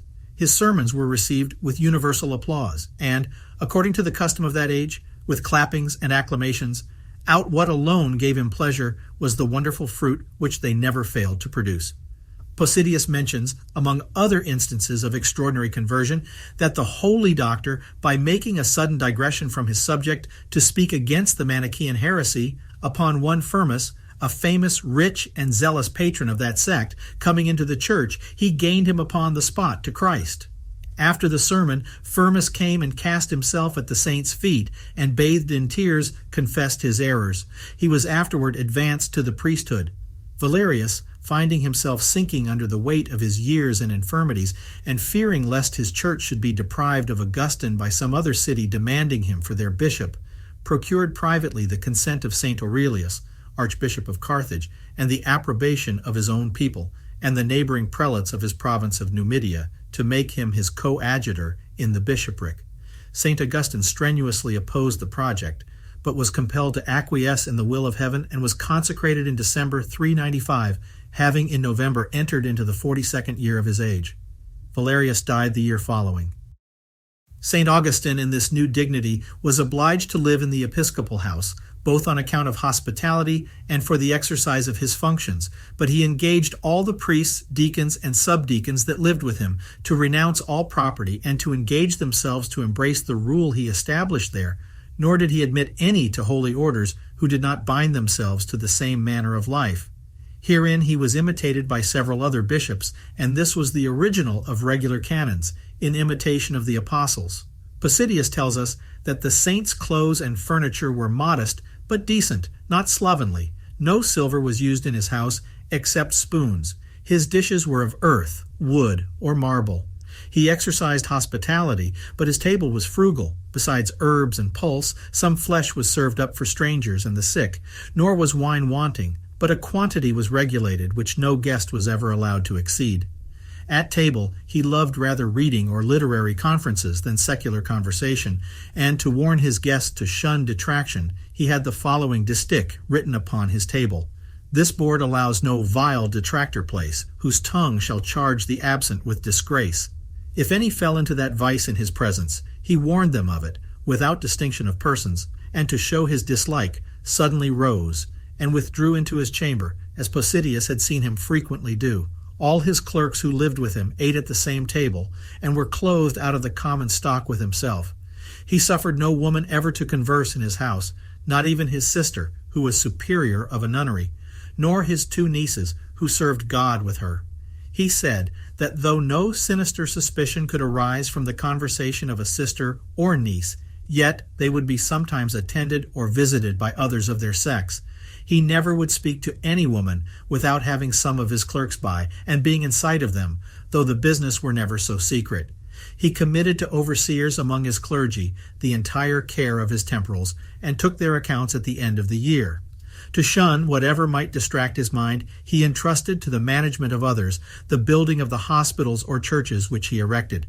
He never would receive for the poor any estates or presents which he was importuned to accept when the donation seemed a prejudice to an heir or a disinheritance of a child. Nor could any age afford a greater example of perfect disinterestedness. He was aware how easily avarice creeps unperceived into the heart, and like a moth, devours the best actions, no less than vanity, if it taints them with its venomous blast. And he was continually upon his guard against himself, lest either of these contagious evils should infect his soul and secretly entangle his affections. He employed whatever could be spared of the revenues of his church in relieving the poor, as he had before given his own patrimony for their relief. Posidonius says that he sometimes melted down part of the sacred vessels to redeem captives, in which he was authorized by the example of St. Ambrose. In several of his letters and sermons, mention is made of the custom he had prevailed upon his flock to establish, of clothing all the poor of each parish once a year. He was not afraid sometimes to contract considerable debts to procure comfort and subsistence for the distressed, but his zeal and charity for the spiritual welfare of others seemed to have no bounds. "I desire not to be saved without you," said he to his people, like another Moses or St. Paul. "What shall I desire? What shall I say? Why am I bishop? Why am I the world, only to live in Jesus Christ, but to live in him with you? This is my passion, my honor, my glory, my joy and riches. There perhaps never was a man endowed by nature with a more affectionate and friendly soul than the great St. Augustine, but his tender and benevolent disposition was exceedingly heightened and improved by the nobler supernatural motive and most powerful influence of holy charity and religion, of which his letters and the sequel of the history of his life will furnish many examples. He conversed freely with infidels and often invited them to his table, but generally refused to eat with Christians whose conduct was publicly scandalous and disorderly, and was severe in subjecting their crimes to canonical penance and to the censures of the Church. He never wanted courage to oppose iniquity without respect of persons, though he never forgot the rules of charity, meekness, and good breeding. Witness the manner in which he reproved one Romulus for the oppression of his poor vassals, and others. He complains that some sins were by custom become so common that though he condemned them, he durst not oppose the torrent too violently for fear of doing much harm and no good, should he attempt to extirpate them by excommunication. Yet he trembled lest he should be rendered culpable by remissness, whereupon he cried out, "Woe to the sins of men who only fear those crimes that are rare! But as to those that are common, though so grievous that they shut the gates of heaven, through the force of custom, we are constrained to tolerate them, and by tolerating fear we may ourselves become guilty. May it please thy mercy, O Lord, that we may not be condemned as not having done all that might be done to hinder them." Prayer and advice were the means by which he sought direction in such difficulties. Erasmus, considering his immense labors and indefatigable zeal for the salvation of souls, says of him, "In the epistles and other writings of this holy man, how manifestly do his piety, charity, meekness, gentleness, kindness, love of concord, and zeal for the house of God appear. What doth he not endeavor? How doth he labor? How doth he turn and change himself into all shapes? If there appear the least hope of drawing one pagan to Christ or one heretic to the Church, how doth he condescend? How doth he, as St. Paul saith, change his voice? How anxiously doth he intercede for those wicked circumcellions who deserved more than one death? Who ever solicited more for his friends than he doth for his enemies? With what pangs doth he bring forth all to Christ? How diligently doth he endeavor to save all and lose none? How grievously is he afflicted when any scandal ariseth? Methinks I see the hen in the gospel, solicitous and anxious to gather and cherish her chickens under her wings. In him alone, as in a mirror, may be seen a perfect bishop, such a one as St. Paul describeth. Causes being at that time often carried by appeal from the secular courts to the bishops, St. Augustine was obliged sometimes to hear them the whole day fasting, which he did diligently, affectionately, and patiently, making use of every means to reconcile the parties amicably, and whether they were Christians or infidels, to draw them to God. But he complained of the distraction of this charge, which only charity made supportable to him. He scarce ever made any other visits than to orphans, widows, the sick, and other distressed persons. He practiced the 3 maxims of St. Ambrose. First, never to make matches for any persons, lest they should prove unhappy. Secondly, never to persuade any to be soldiers. And thirdly, never to go to feasts in his own city, lest they should become frequent, and he should be drawn into intemperance, and much loss of his precious time. The epistles of great men are generally interesting and curious, both for illustrating their history and giving the genuine portraiture of their mind. Those of St. Augustine are particularly so, not only on these accounts, but also for the importance of the subjects treated in them. Several are so many excellent and learned treatises, and contain many admirable instructions for the practice of perfect virtue. In them he mentions his own frequent indispositions and the habitual weakness of his constitution. In the 38th De Pro Futuris, he says he was confined to his bed under violent pain, but adds, "Though I suffer, yet I am well, because I am as God would have me to be. For when we will not what he wills, it is we that are in the fault, as he can neither do nor permit anything but what is just." In the 36th, he answereth Cassulanus about the fast of Saturday, that the Church observes fasting on Wednesdays and Fridays, because the Jews formed their conspiracy to put Christ to death on Wednesday and executed it on Friday. As to Saturday, he bids him follow the custom of the place where he should be, according to the rule of St. Ambrose, who told his mother, "When I am here at Milan, I do not fast upon Saturdays. When I am at Rome, I fast upon that day." If the custom of the place be not uniform, as in many churches in Africa, he advises him to do as the bishop of the place should do or direct. He gives the same answer in his 54th to Januarius.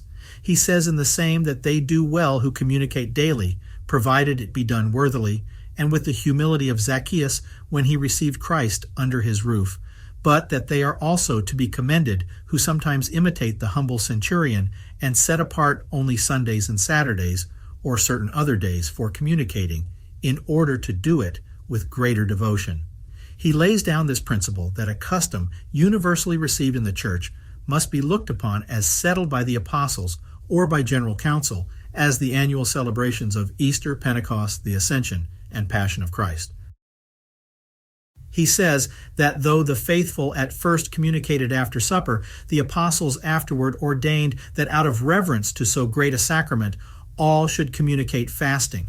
In the 55th to the same Januarius, he speaks of Lent and other laws of the Church, but says that certain rites and customs may be sometimes practiced by particulars which are only tolerated by the Church, and may be sometimes such as are better rejected than observed. It would be tedious to mention all the important points of faith and discipline, which he discusses in many of his epistles. But devout persons will find nothing more agreeable than the perfect maxims of Christian virtue which he inculcates. With what charity and tenderness does he comfort Chrysinus under temporal losses and calamities, putting him in mind that God is our only good, and a good which can never fail us if we study truly to belong to him. If he suffers us to be afflicted in this world, it is only for our greater advantage.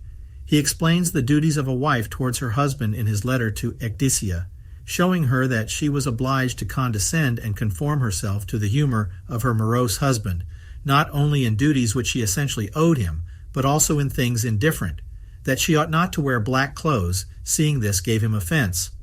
And she might be humble in mind and rich in gay dress, provided it were modest, and not such as the apostle condemns if he should insist upon her wearing such.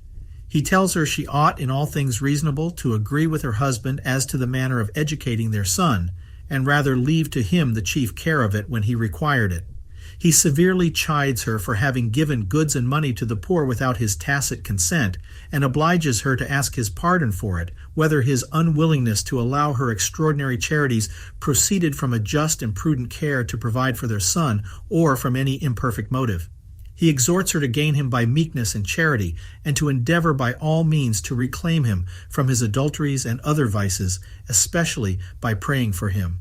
Pray for him, says the saint, and from the bottom of your heart, for tears are, as it were, the blood of a heart pierced with grief, etc. In like manner did he press upon husbands the respect, tender affection, and just condescension which they owe to their wives, and so with regard to other states. The documents he gave to Proba are more general.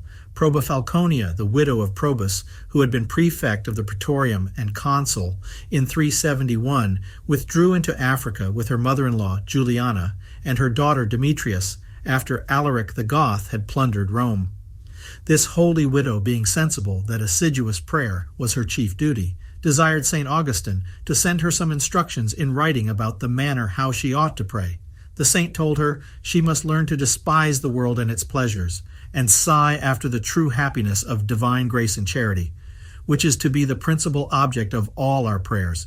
That prayer must be made by the earnest cry of the heart, and ought to be without ceasing, by the continued burning desire of the soul seeking God. Secondly, by having regular hours for daily devotions. And thirdly, by frequently raising our hearts to God during all our actions with fervent aspirations, in imitation of the Egyptian monks. He gave her an exposition of the Lord's Prayer, adding that we are to recommend to God not only our spiritual but also our corporal necessities, especially our health, that we may consecrate it to the divine service. For without health, all other temporal blessings avail us little. But this and other temporal favors we must ask with resignation to the divine will, and with a view to our spiritual advantage, lest in punishment of our impatience, God should give us them when they are pernicious to our souls, as he granted in anger the flesh meat which the Jews in the wilderness asked with murmuring, and at the same time visited them with the chastisement of their gluttony and rebellion. Whereas he refused to hear St. Paul because a trial was more expedient for him. We have a remarkable instance of St. Augustine's meekness and humility in his controversy with St. Jerome. The latter, in his exposition of the Epistle of St. Paul to the Galatians, had explained the passage of his withstanding and blaming St. Peter for withdrawing himself from the table of the Gentiles upon the arrival of the Jewish converts, as if this had been a mere collusion between the apostles to prevent the scandal of either party, and as if St. Paul did not think St. Peter in any fault, because he allowed the observance of such legal ceremonies at that time no less than St. Peter did. St. Augustine, in 395, being only priest, wrote to him against this exposition, showing that though the apostles certainly agreed in doctrine, yet in this action of St. Peter there was an indiscretion of inadvertence, which gave to the Gentile converts an occasion of scandal, and that if St. Paul did not blame him seriously, he must have been guilty of an officious lie, which cannot be denied. And by admitting such a fallacy, any passage in the Scripture may be eluded in the like manner. This letter of St. Augustine happened by the detention and death of the bearer, never to be delivered. In 397, St. Augustine, being then bishop, wrote to St. Jerome another letter upon the same subject, which by another accident fell into the hands of several persons in Italy, and was only sent to St. Jerome in Palestine accidentally by one of them, at which St. Jerome took offense. Several other letters passed between them on this affair, in which St. Augustine shows that the apostles tolerated for some time the ceremonies of the Jewish law, that they might be abrogated by insensible degrees, and the synagogue buried with honor. He conjures St. Jerome by the meekness of Christ to pardon him what he had offended him in, thankfully submits himself to his reprehension and reproof, professing himself always ready to be taught by him as his master and corrected by him as his censor, and desires to drop the inquiry, if it caused any breach of friendship, that they might provide for their mutual salvation. I entreat you again and again, says he in another letter, to correct me confidently when you perceive me to stand in need of it. For though the office of a bishop be greater than that of a priest, yet in many things is Augustine inferior to Jerome. The saint imputes the whole blame of this dispute to himself and his own negligence, because he had not added that the toleration of the legal rights only belonged to that time when the new law began to be promulgated. St. Jerome afterward tacitly came over to St. Augustine's opinion, which is confirmed by the general suffrage of theologians. St. Augustine grieved exceedingly to see the debate betwixt him and Rufinus carried on with warmth, and conjured them with the greatest tenderness imaginable to forbear invectives. Could I meet you both together in any place, said he, I would fall down at your feet, I would weep as long as I were able, I would beseech as much as I love you, sometimes each for himself, then each one for the other, and for many others, especially the weak for whom Christ died. This saint always dreaded the itch of vainglory in literary contests, in which men love an opinion, as he says, not because it is true, but because it is their own, and they dispute, not for the truth, but for the victory. For his part, he was so much upon his guard to shun this rock, that charity and humility were nowhere more visibly the governing principles of his heart than on such occasions. He trembled always at the danger of secret complacency or vainglory amidst the praises of others. Thus he writes of this temptation in his Confessions. We are daily assaulted, O Lord, with these temptations. We are tempted without ceasing. The tongues of men are as a furnace, in which we are daily tried. Thou knowest the groans of my heart to thee concerning this thing, and the floods of my eyes. For I cannot easily discover the advances that I make towards being more clean from this plague. And I very much dread my hidden sins, which are seen by thine eyes, but not by mine. In other temptations I have some way by which I may try myself, but none at all in this. He complains, in a letter to Aurelius, Archbishop of Carthage, much more bitterly how subtly and imperceptibly this dangerous vice insinuates itself into our souls, adding, This I write to discover my evils to you, that you may know in what things to pray to God for my infirmities. Sincere humility made him love at every turn to confess his ignorance, and no less readily than candidly often to say, I know it not. an answer which does more honor to a true genius than the greatest display of wit and learning, yet which costs so much to many that they often turn themselves into every shape rather than make this humble acknowledgment, as the judicious Carthusian of Gaillon Bonaventure remarks, speaking of the great and truly humble Cardinal Bellarmine. He showed the greatest deference for the opinion of others, and with unfeigned humility asked their advice in the paths of virtue, and submitted himself and his works to their censure. Nothing gave him greater confusion and mortification than the esteem of others, or their opinion of his learning. From this sincere humility, St. Augustine wrote his Confessions, or Praises of the Divine Mercy and Justice, about the year 397, not long after he was made bishop, when all the world admired his sanctity, and he enjoyed the greatest honor and fame. Posidus assures us that his main design in composing this work was to study his own humiliation, and to endeavor that no one should think of him above that which he confessed himself to be. He therefore divulged all the sins of his youth in the 9 first books, and in the 10th published many imperfections to which he was still subject, humbly begging the intercession of all Christians in his behalf. The saint himself, sending this book to Count Darius, tells him that the caresses of this world are more dangerous than its persecutions. See what I am from this book. Believe me who bear testimony of myself, and regard not what others say of me. Praise with me the goodness of God for the great mercy he hath shown in me, and pray for me, that he will be pleased to finish what he hath begun in me, and that he never suffer me to destroy myself. St. Augustine says in his 2nd book of his Retractations that he compiled this work also to excite both himself and other men to praise God, ever just and ever good, and to raise up our understanding and affections to him. He has interspersed in it sublime and solid reflections on the greatness and goodness of God, the vanity of the world, and the miseries of sin, with most useful instructions for furthering the spiritual life in our souls. Ever since this work has been written, it has been always read by pious persons with delight and admiration. The saint, having given an account of his own actions in the 10 first books, in the 3 last takes occasion to speak of his love for the Holy Scriptures, and discusses several metaphysical difficulties concerning time and the creation of the world, or the first part of the history of Genesis, against the Manichaeans. Those heretics were the first against whom he exerted his zeal, after his conversion from that impious sect.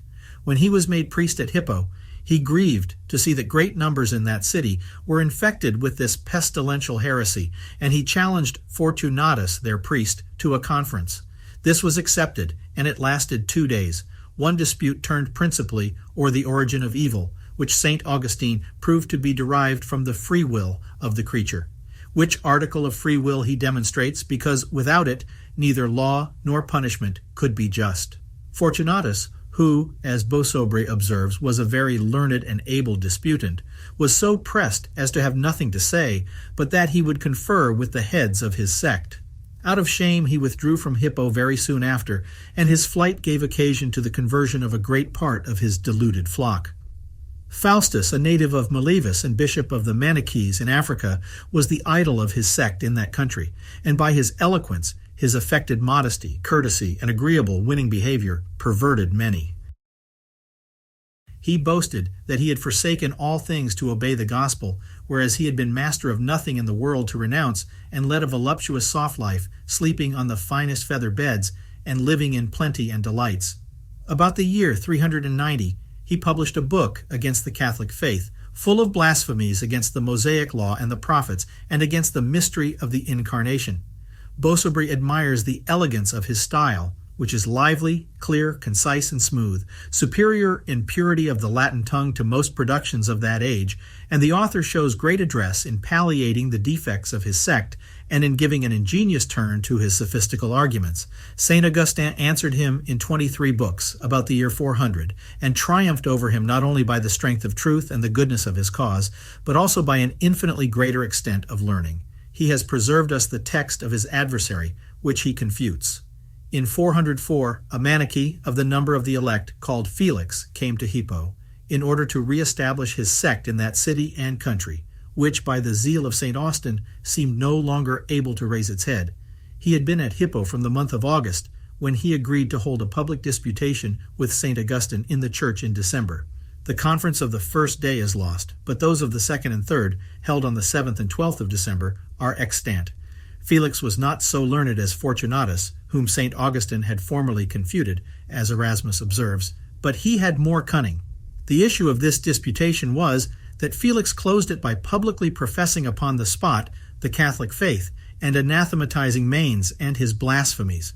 The heresy of the Priscillianists was akin to some of the Manichaean principles, and at that time infected several parts of Spain, where also the errors of the Origenists prevailed among some. Paul Orosius, a Spanish priest, made a voyage into Africa in 415 to see St. Augustine, whose great reputation had reached the most remote countries where the Christian name was known. This learned priest informed him by a memorial in what these heresies consisted, and requested of him an antidote to preserve the minds of his countrymen against them. This gave occasion to the saint's work against the Priscillianists and Origenists, in which he condemns the impious errors of those who taught the human soul to be of a divine nature, and sent into the body in punishment of former transgressions, till it be purified in this world. And he proves that it is created by God, and that the torments of the devils and damned men are eternal. Posidius relates that Pacentius, count of the emperor's household, that is, intendant or steward of the imperial domains in Africa, being an Arian, insulted the Catholics on account of the simplicity of their faith, and challenged St. Augustine to a conference. When they met, he refused to suffer notaries to take it down in writing, upon which St. Augustine foretold that everyone would give an account of it according to his fancy. Pacentius insisted upon St. Augustine showing him the word consubstantial in Scripture. The holy bishop asked him to show in it the term not begotten, which he used, and our holy doctor demonstrated that it suffices if the sense be found there in equivalent terms. Maximinus, an Arian bishop, accompanied Count Sigismund, who commanded the Gothic troops for Valentinian, against Count Boniface in Africa, and at Hippo challenged St. Augustine to a public disputation, which was held in 428 and taken down in writing, as it is now extant. The pagans and the Jews were no small object of our saint's zeal. The latter he confuted by a treatise, in which he shows the Mosaic law was to have an end, and to be changed into the new law. The neighboring city of Madara was full of idolaters. St. Augustine gained their goodwill by rendering them some important public service and doing them good offices. Their grateful disposition towards him he improved to their spiritual advantage, and induced them to embrace the faith of Christ, having obliged Longinian, their pontiff, to confess that we must adore one only God, the incomprehensible creator of all things, and our sovereign good. When Rome was plundered by Alaric the Goth in 410, the pagans renewed their blasphemies against the Christian religion, to which they imputed the calamities of the empire. To answer their slanders, St. Augustine began his great work of the City of God in 413, though he only finished it in 426. Several Tertullianists still subsisted at Carthage, whom St. Augustine, by his mildness and zeal, reunited to the Catholic Church, as he also did another sect called, from Abel the Patriarch, Abelonians. Jovinian, the enemy of virginity consecrated to God, had been condemned by Pope Siricius and the Council of Milan, and confuted by St. Jerome in 392. Nevertheless, his disciples secretly gave out that those who opposed him condemned the state of marriage. St. Augustine confuted this slander by his book On the Advantage of Matrimony, in which he shows that state to be holy, that many are engaged in it upon motives of virtue, and that several in that state surpass many virgins in sanctity.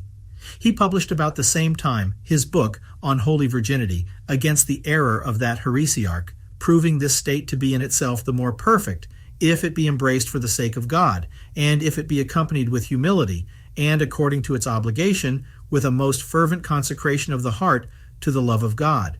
His treatise on continency was written a little before he was bishop, to show that this virtue consists in subduing the passions, and that sins do not proceed from a principle that is evil by nature in us, as the Manichaeans pretended. In the two books on adulterous marriages, the saint shows that a married person, after a separation on account of adultery, cannot take another wife or husband, and resolve some other difficulties concerning the indissolubility of marriage. His treatise on the advantage of widowhood was written in 414 and addressed to Juliana, the daughter-in-law of Proba. The saint commends very much the state of holy widowhood, though he allows second and third marriages lawful, and gives her and her daughter Demetrius, who had embraced a state of virginity the preceding year, useful instructions. The sect which then made most noise in Africa and gave the greatest employment to the zeal of this saint was that of the Donatists. It has been related in the life of St. Optatus in what manner it took its rise in 305, above 40 years before the birth of St. Augustine. The first authors of it were condemned as schismatics by Pope Melchiades in a council at Rome in 313 and by the Great Council of all the West at Arles in 314. Having in the beginning violated the unity of the Church, they, by unusual consequence in all inveterate schisms, as St. Augustine observes, fell afterward into several errors, by defending which they became heretics. Their first heresy was that the Catholic Church spread over the world by holding communion with sinners, was defiled, and had ceased to be the Church of Christ, this being confined within the limits of their sect. Their second error was that no sacraments can be validly conferred by those that are not in the true Church, whence they rebaptized all other sectaries and all Catholics that came over to them.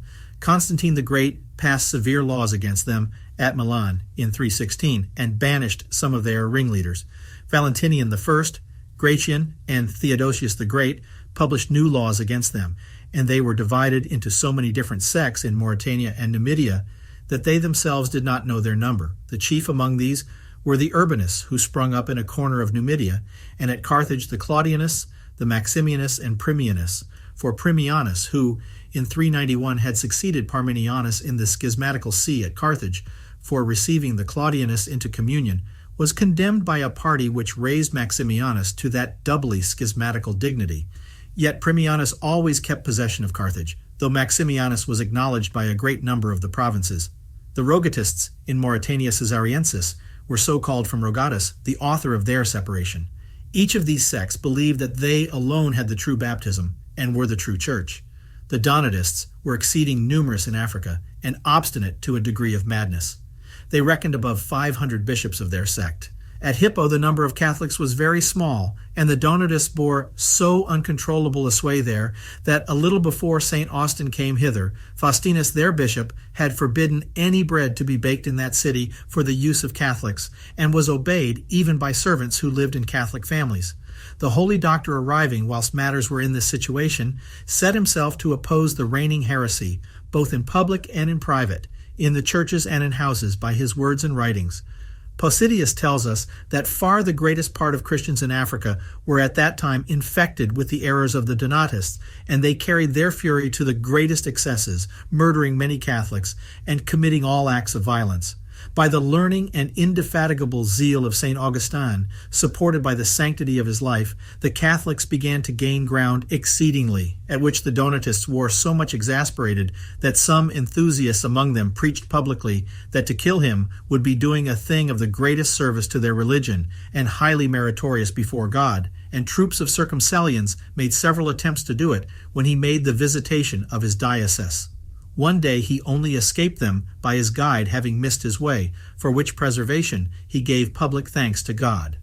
The saint was obliged in 405 to solicit Cecilian, vicar of Africa in Numidia, to restrain the Donatists about Hippo from the outrages which they perpetrated there.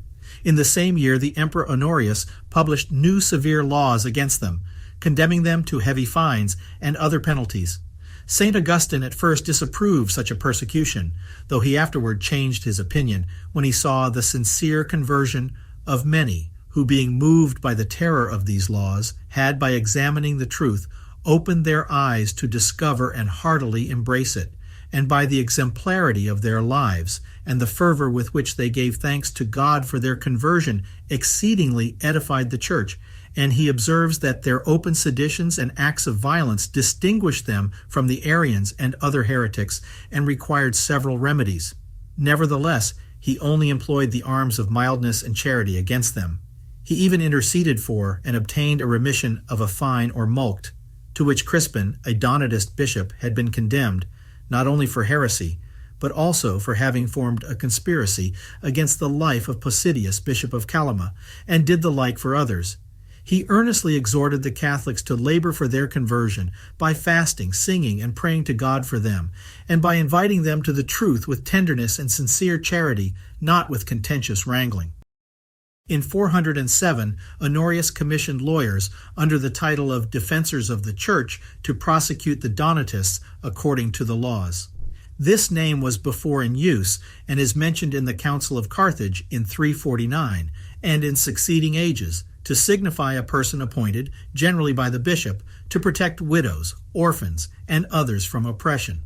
The most celebrated transaction that passed in Africa at that time between the Catholics and the Donatists was a great conference held at Carthage. St. Augustine had, by frequent challenges, invited Proculcian, the Donatist bishop of Hippo, and others of that sect to a fair disputation before competent judges upon the controverted points. But this they constantly declined, alleging his superior eloquence. St. Aurelius of Carthage, St. Augustine, and the rest of the Catholic prelates, in a national council of all Africa, held at Carthage in 403, agreed to send to all the Donatist bishops in Africa a solemn challenge for deputies of both parties to meet at an appointed time and place in order to discuss the articles which divided them in communion. But the Donatists answered they could not meet to confer with the successors of traditors and sinners, whose company would defile them, and their evasions put by the disputation, till, at the request of the Catholics, the Emperor Honorius compelled them by a rescript, dated in 410, to meet within 4 months and hold a public conference with the Catholics, in which he appointed the tribune Marcellinus to preside. The Catholic bishops subscribed to this agreement at Carthage to the number of 270.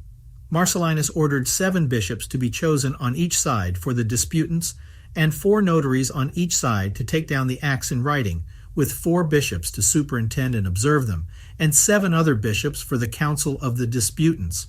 Only these 18 on each side were to be present.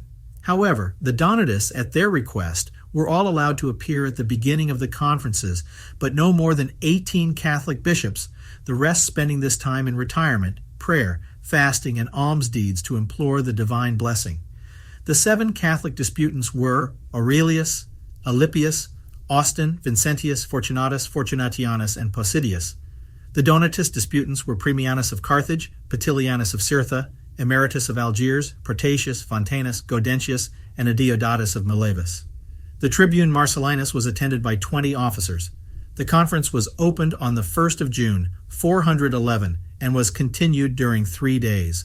The Donatists, refusing to sit down in such company, disputed standing, whereupon Marcellinus caused his seat to be taken away, and would also stand. The questions both of right and of matters of fact were debated. The very pieces produced by the Donatists justified Cecilian and his cause, and the universality of the true church was demonstrated by St. Augustine, who had the principal share in this disputation, and bore away the glory of that triumphant day, the fruit of which was the conversion of an incredible number of heretics. Marcellinus pronounced sentence as to the matters of fact which had given rise to the schism, declaring that Cecilianus had never been convicted of the crimes laid to his charge, and that had he been guilty, they could not have affected the universal church, for no one is to be condemned for faults committed by another. The report of all that had passed having been made by Marcellinus to the Emperor Honorius, to whom the Donatists had appealed from this sentence, he enacted new laws against them, subjecting them to heavy fines and ordering their clergy to be banished out of Africa and their churches restored to the Catholics. This conference gave a mortal blow to the schism of the Donatists, who from that time returned in crowds into the bosom of the Catholic Church, many bishops being converted with their whole flocks, as Posidius relates. Their bishops that renounced the schism were confirmed in their dignities, as had been decreed in the Council of Carthage in 407. Yet some of these heretics remained immovably fixed in their errors and faction. Several of their circumcellions and clerks, having lain in ambush near Hippo, had killed Restitutus, a Catholic priest, and had beaten out the eyes and broken one of the fingers of another. And being apprehended, they confessed their crime before Marcellinus, whom the emperor had then honored with the dignity and office of count. St. Augustine, fearing they would be punished according to the rigor of the law, wrote to Marcellinus, entreating him not to use that severity towards them which they had employed against Catholics. "We neither impeached them," said he, "nor persecuted them, and should be sorry to have the sufferings of the servants of God punished by the law of retaliation." He begged him to have respect to that meekness which the Church professeth to exercise towards all men, and desired these criminals might not be put to death or maimed, but only restrained from hurting others by being confined in prison or employed in some public works. He wrote to the same purpose to Apringus, the proconsul, who was to be their judge, and was brother to Marcellinus, telling him that the sufferings of Catholics ought to serve as so many examples of patience, which we must not sully with the blood of our enemies. Receiving no answer, he sent a second pressing letter on this affair to Marcellinus. That count was a very virtuous and religious man, and had for St. Augustine the greatest veneration and regard, and the saint, than whom there perhaps never was a more tender or a warmer friend, had for him an equal affection and esteem. When the consul Heraclian, who had been proconsul of Africa, rebelled in 413, and being vanquished by Count Marinus near Rome, fled to Carthage, where he was killed, Marinus pursued him thither, and put many to death on account of his conspiracy. The Donatists failed not to bring Marcellinus and Apringius into suspicion, as if they had favored the rebels. And at their instigation, Marinus caused them to be imprisoned, and though St. Augustine went to Carthage, justified them before Marinus, and obtained his promise that they should not suffer, that general afterward, on a sudden, commanded them both to be beheaded. St. Augustine was much afflicted at this barbarous execution, and ascribed the death of Marcellinus to the slanders of the Donatists, who were exasperated at the sentence he had given against them. He has left us a moving description of the patience and heroic sentiments of charity and all other Christian virtues, in which he found him in prison when he went to comfort and assist him before his death, and bore ample testimony to his innocence, inviolable chastity, integrity, patience, contempt of all earthly things, holy zeal and charity. He mentions that visiting Marcellinus in prison and asking him whether he had ever offended God by impurity or committed any other sin for which he ought to do canonical penance, he, taking hold of the bishop's right hand, assured him, by those sacraments which that hand brought him, that he had never been guilty of any such sin. This passage shows, as Dupin observes, how careful the pastors then were to visit prisoners, and when they seemed to be in danger of being condemned, to prepare them for death by penance, absolution, and the Holy Eucharist. St. Augustine rejected all commerce with Marinus, and exhorted others to testify their indignation against him in such a manner as might oblige him to a penance proportionable to his crime. The Emperor Honorius disgraced Marinus for this action, honored Marcellinus as one who had been unjustly put to death through the malice of the Donatists, and styled him of glorious memory. In the martyrologies, he is ranked among the martyrs on the 8th of April. About the same time, St. Demetrius consecrated her virginity to God in a religious state at Carthage in 413. She was a daughter of Olybrius, who had been consul in 395, and of Juliana, and granddaughter by the father of Proba. In the midst of the delights of a great house, and surrounded with eunuchs and maids who served her, she had from her tender years inured herself to austere fasting, mean clothing, and lying often on the ground covered only with sackcloth. This she did so secretly that only a few of her maids were conscious of it, and most of her pious practices. It was her desire to devote herself to God in a religious state, and she besought her Savior with many tears on her knees to grant her this happiness, and to move the hearts of her mother and grandmother to consent to the same.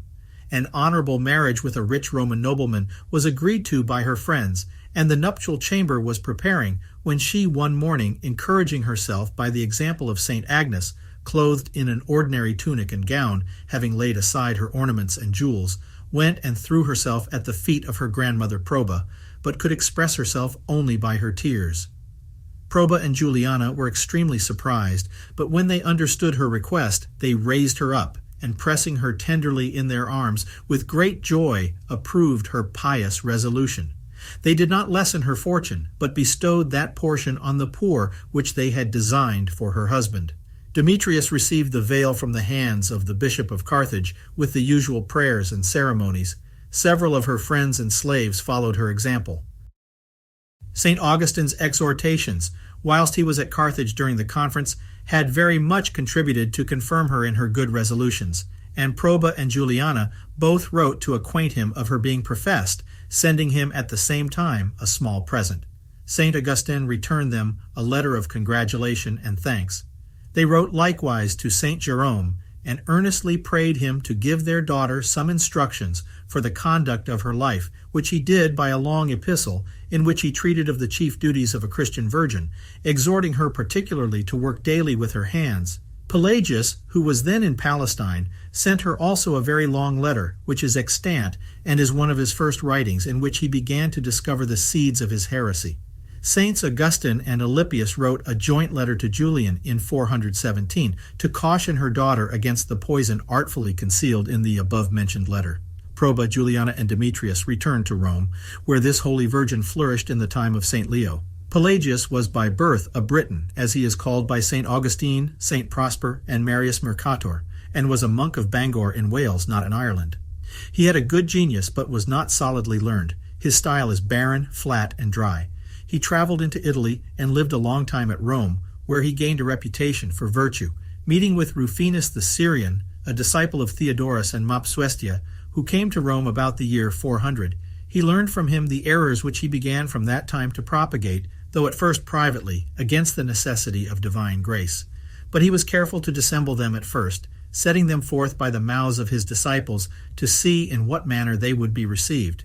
His chief disciple was Celestius, a man newly born, as Marius Mercator testifies, bold and of a subtle, ready wit. He was a Scotsman, and is called by St. Jerome a fellow bloated with Scottish gruels. He pleaded some time at the bar, but became afterward a monk. At Rome he joined Pelagius, and a little before that city was taken, passed with him into Africa in 409. Pelagius went soon into the east, but left Celestius at Carthage, where he strove to be promoted to the order of priesthood. But Paulinus, the deacon of Milan, who was then in Africa, preferred against him an accusation of heresy to Aurelius, bishop of Carthage, about the beginning of the year 412. Aurelius assembled a council at Carthage, to which Paulinus presented 2 memorials, charging Celestius with holding the following errors: that Adam would have been equally mortal and have died, though he had not sinned; that his sin was prejudicial to him alone, not to his posterity; that children are now born in the same state in which they would have been if Adam had never sinned, and that if they die without receiving baptism, they obtain eternal life. Celestius was heard, and notwithstanding his evasions, confessed enough to be convicted of obstinate heresy, so that he was condemned and deprived of the ecclesiastical communion. He appealed to the apostolical see, but instead of pursuing his appeal, he departed to Ephesus. St. Augustine was not at this council, but from that time he began to oppose these errors in his sermons and letters. But before the end of that year, he was engaged by the tribune Marcellinus to write his first treatises against them. This, however, he did without naming the authors of that heresy, hoping by this mildness more easily to gain them. He even praised Pelagius by name in a book which he wrote against his errors, and says, "As I hear, he is a holy man, very much improved in Christian virtue, a good man, and worthy of praise." But after his condemnation he is accused by Orosius and other fathers of loving banquets and the baths, and living in softness and delights. This heresiarch made a long stay in Palestine. In 415 he was accused of heresy before certain bishops assembled at Jerusalem, who determined to write to the Bishop of Rome for information in this affair and to abide by his answer. But in December the same year, a council of 14 bishops, among whom was John of Jerusalem, was held at Diospolis or Lydda, in which Pelagius was obliged to appear and give an account of his faith. 2 Gaulish bishops, who had been driven from their sees, Hieros of Arles and Lazarus of Aix, being his accusers. Pelagius covered the propositions with which he was charged with a gloss which made them seem excusable, and was discharged because he appeared to be a Catholic. But his error was condemned by the council, and he himself was obliged to abjure it. It is true indeed that he only did it in words, for he never changed his opinion and deceived the bishops. After this council he became very vain and boasted of the advantage he had gained in it, but durst not show the proceedings, because people would have seen that he had been forced to disown his errors. He was content to spread abroad a letter which he wrote to his acquaintance, wherein he said that 14 bishops had approved his opinion, namely, that a man may live without sin, and may easily keep the divine commandments if he will. But he did not say that he had added in the council these words with the grace of God, and he added in his letter the word easily which he dared not pronounce in the council, as St. Augustine takes notice. The bishops of Africa were too well acquainted with his artifices to be easily imposed upon, and assembling two councils, one at Carthage and the other at Milan, in 416, they wrote against him to Pope Innocent, who, commending their pastoral vigilance in 417, declared Pelagius and Celestius deprived of the communion of the Church, for he saw the answers of the former in the Council of Diospolis were no way satisfactory, as appears from his and St. Augustine's letters upon this affair. Pelagius wrote to the Pope to justify himself, and Celestius, who had got himself ordained priest at Ephesus, went to Rome in person, where Zosimus had succeeded Innocent in the papal chair in March 417. Celestius presented to him a confession of faith, wherein he was very explicit on the first articles of the Creed, and professed that if in any letters he had advanced anything in which he had been mistaken, he submitted it to his judgment and begged to be set right. Pope Zosimus had so much regard to his pretended submission that he wrote in his favor to the African bishops, though he would not take off the excommunication which they had pronounced against Celestius, but deferred passing sentence for 2 months. In the meantime, St. Aurelius assembled, in 418, a council at Carthage of 214 bishops, which renewed the sentence of excommunication against Celestius and declared that they constantly adhered to the decree of Pope Innocent. Pope Zosimus, having received their letters of information, condemned the Pelagians and cited Celestius to appear again, but the heretic fled secretly out of Rome and traveled into the East, upon which Zosimus passed a solemn sentence of excommunication upon Pelagius and Celestius, and sent it into Africa and to all the chief churches of the East. The emperors, Honorius and Theodosius, made an edict which they sent to the 3 prefects of the praetorium to be published through the whole empire, by which they banished Pelagius and Celestius, and condemned to perpetual banishment and confiscation of estates all persons who should maintain their doctrine. Pelagius and Celestius after this lurked privately in the East. In Italy, 18 bishops refused to subscribe to the letter and sentence of Zosimus, and were deprived of their sees. The most learned and warmest stickler among these was Julianus, bishop of Eclanum in Campania, which see is now removed to Avellino. He afterward turned schoolmaster in Sicily. His tomb was discovered there in the 9th century in a small village. His writings show him to have been one of the vainest boasters of the human race, full of Pelagian pride and a contempt of all other men, but of quick parts and abundance of wit. It is sufficiently understood from what has been said above that the chief errors of the Pelagian heresy regard original sin and divine grace. The former they denied, and the necessity of the latter. They also affirmed that a man could live exempt from all sin without grace, and they extolled the virtues of the pagans.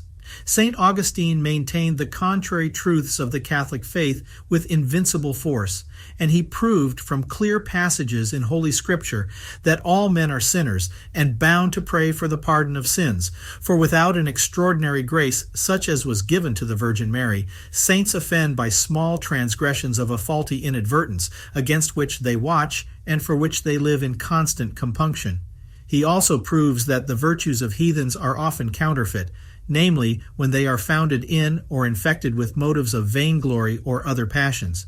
They are true moral virtues and may deserve some temporal recompense if they spring purely from principles of moral honesty, but no virtue can be meritorious of eternal life, which is not animated by the principle of supernatural life, that is, divine charity, and which is not produced by a supernatural grace.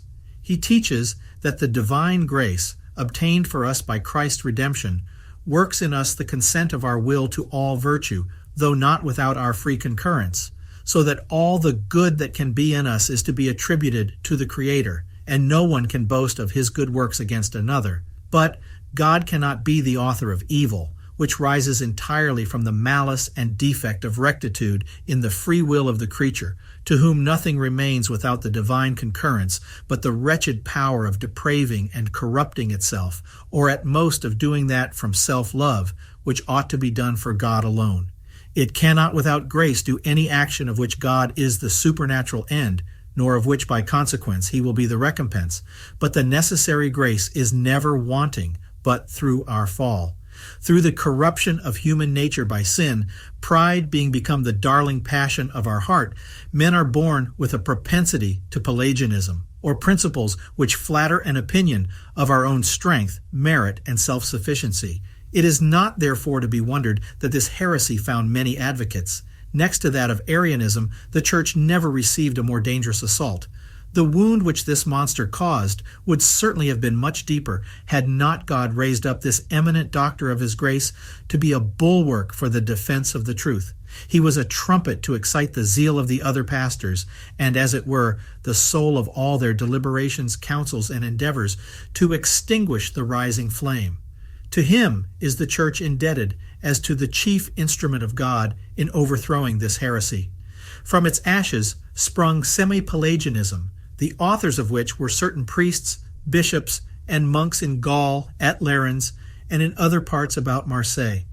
St. Prosper and Hilarius, two zealous and learned laymen, informed St. Augustine by letters in 429 that these persons expressed the utmost admiration for all his other actions and words, but took offense at his doctrine of grace as if it destroyed free will in man. They taught that the beginning of faith and the first desire of virtue are from the creature, and move God to bestow that grace which is necessary for men to execute and accomplish good works. They said that as to children who die without baptism, and those infidels to whom the faith is never preached, the reason of their misfortune is that God foresees they would not make a good use of longer life or of the gospel, and that he on that account deprives them of those graces. St. Augustine, in answer to these letters, wrote 2 books against this error, one entitled On the Predestination of the Saints, the other On the Gift of Perseverance, showing that the authors of this doctrine did not recede from the great principles of Pelagius, and that to ascribe to the creature the beginning of virtue is to give the whole to it, not to God.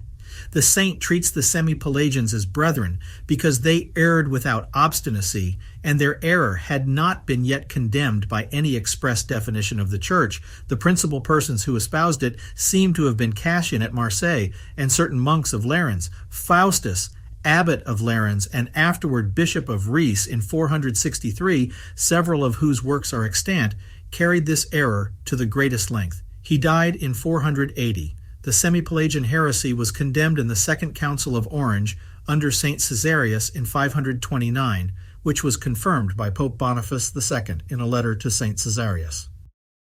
The 2 works which do most honor to St. Augustine's name are those of his Confessions and Retractations, in the former of which, with the most sincere humility and compunction, he lays open the errors of his conduct, and in the latter those of his judgment.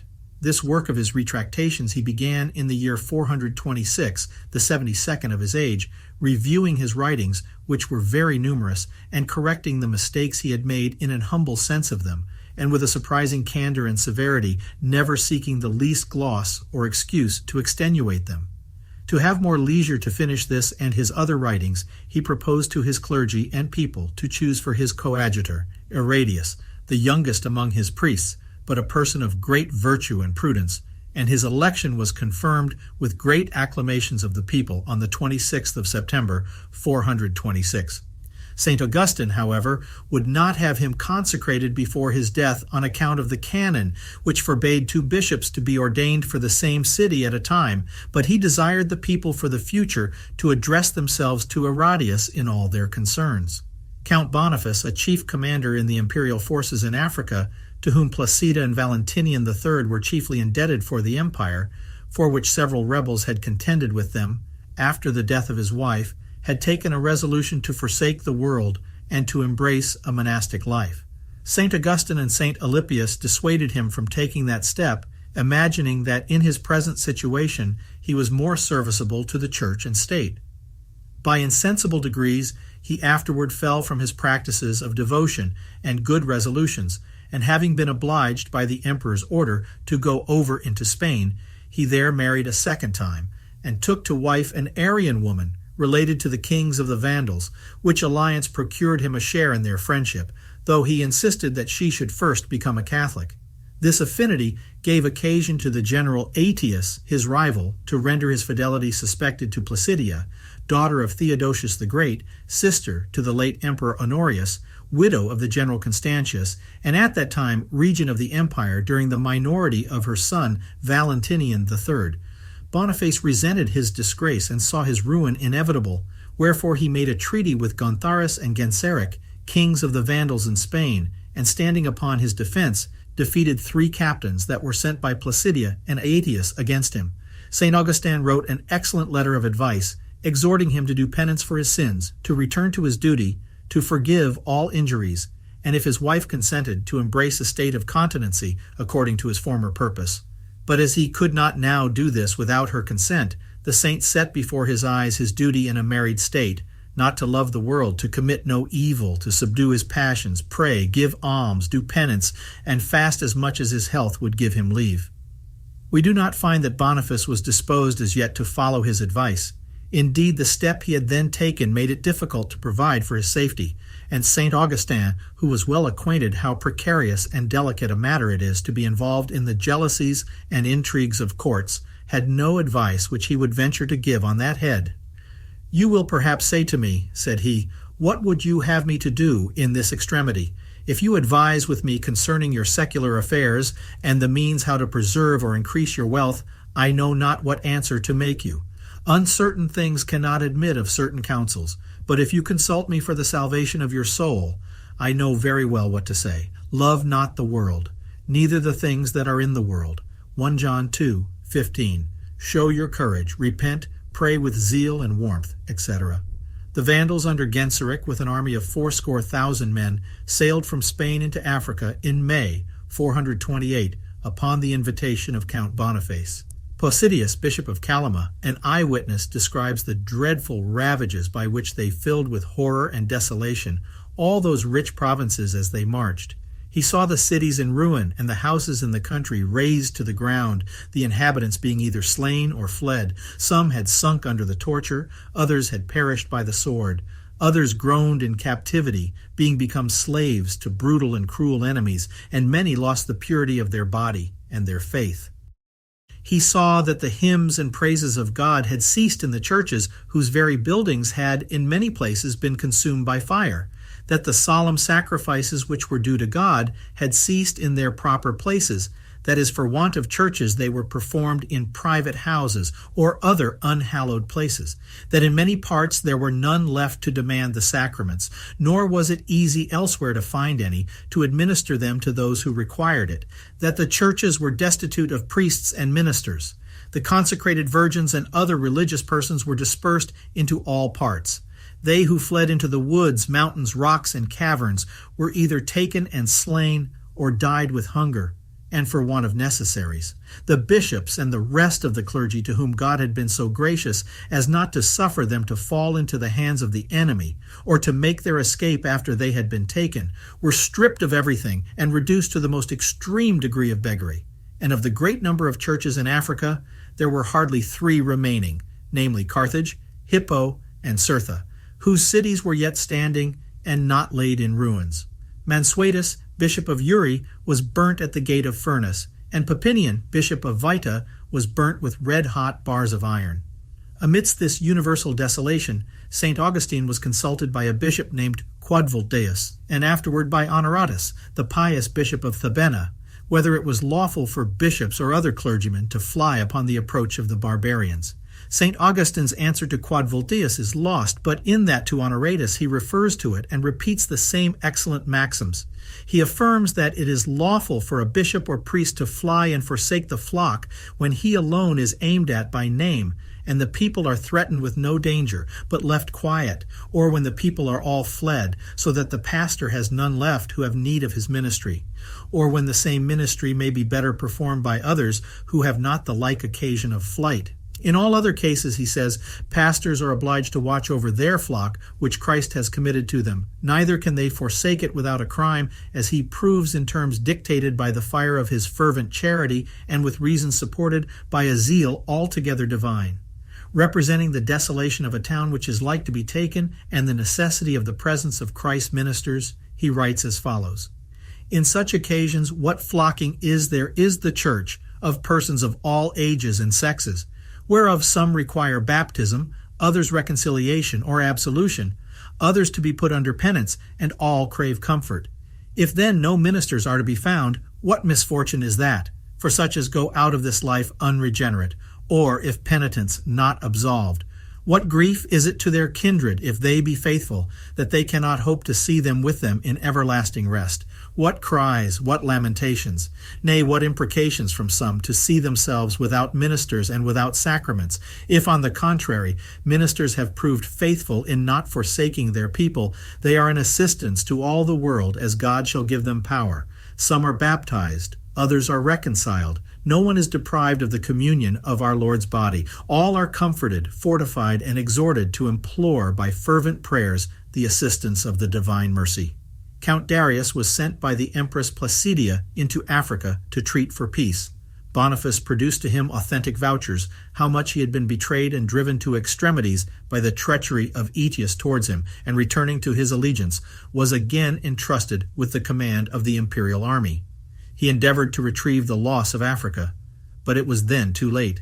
He tried to draw off the barbarians first by money, afterward by force of arms, but without success. Count Darius wrote to St. Augustine with extraordinary respect, and prayed him that he would send him his book of confessions. The saint answered his compliments with unfeigned humility, and told him that he who finds not in himself those virtues for which he is commended is but the more ashamed to see himself thought to be what he is not, but what he ought to be, and adds, "The caresses of this world are more dangerous than its persecutions." The saint had above others a mournful sense of the miseries of his country, while he deeply considered not only the outward calamities of the people, but also the ruin of a multitude of souls that was likely to ensue. And he prayed often and importunately that God would deliver his country, or at least would give his servants constancy and resignation, and that he would receive him to himself, that he might not be an idle spectator of so great evils. He spoke much to his people on resignation to the divine will under all the scourges which their sins deserved, on the unspeakable mercies and unsearchable judgments of God, always just, holy, and adorable, and the necessity of averting the divine anger by sincere penance. Count Boniface, after having been defeated in battle, fled to Hippo, which was the strongest fortress in Africa. Posidius and several neighboring bishops took refuge in the same place. The Vandals appeared before that city about the end of May, 430, besieging it by land, and at the same time blocking up its harbor with their fleet by sea. The siege continued 14 months.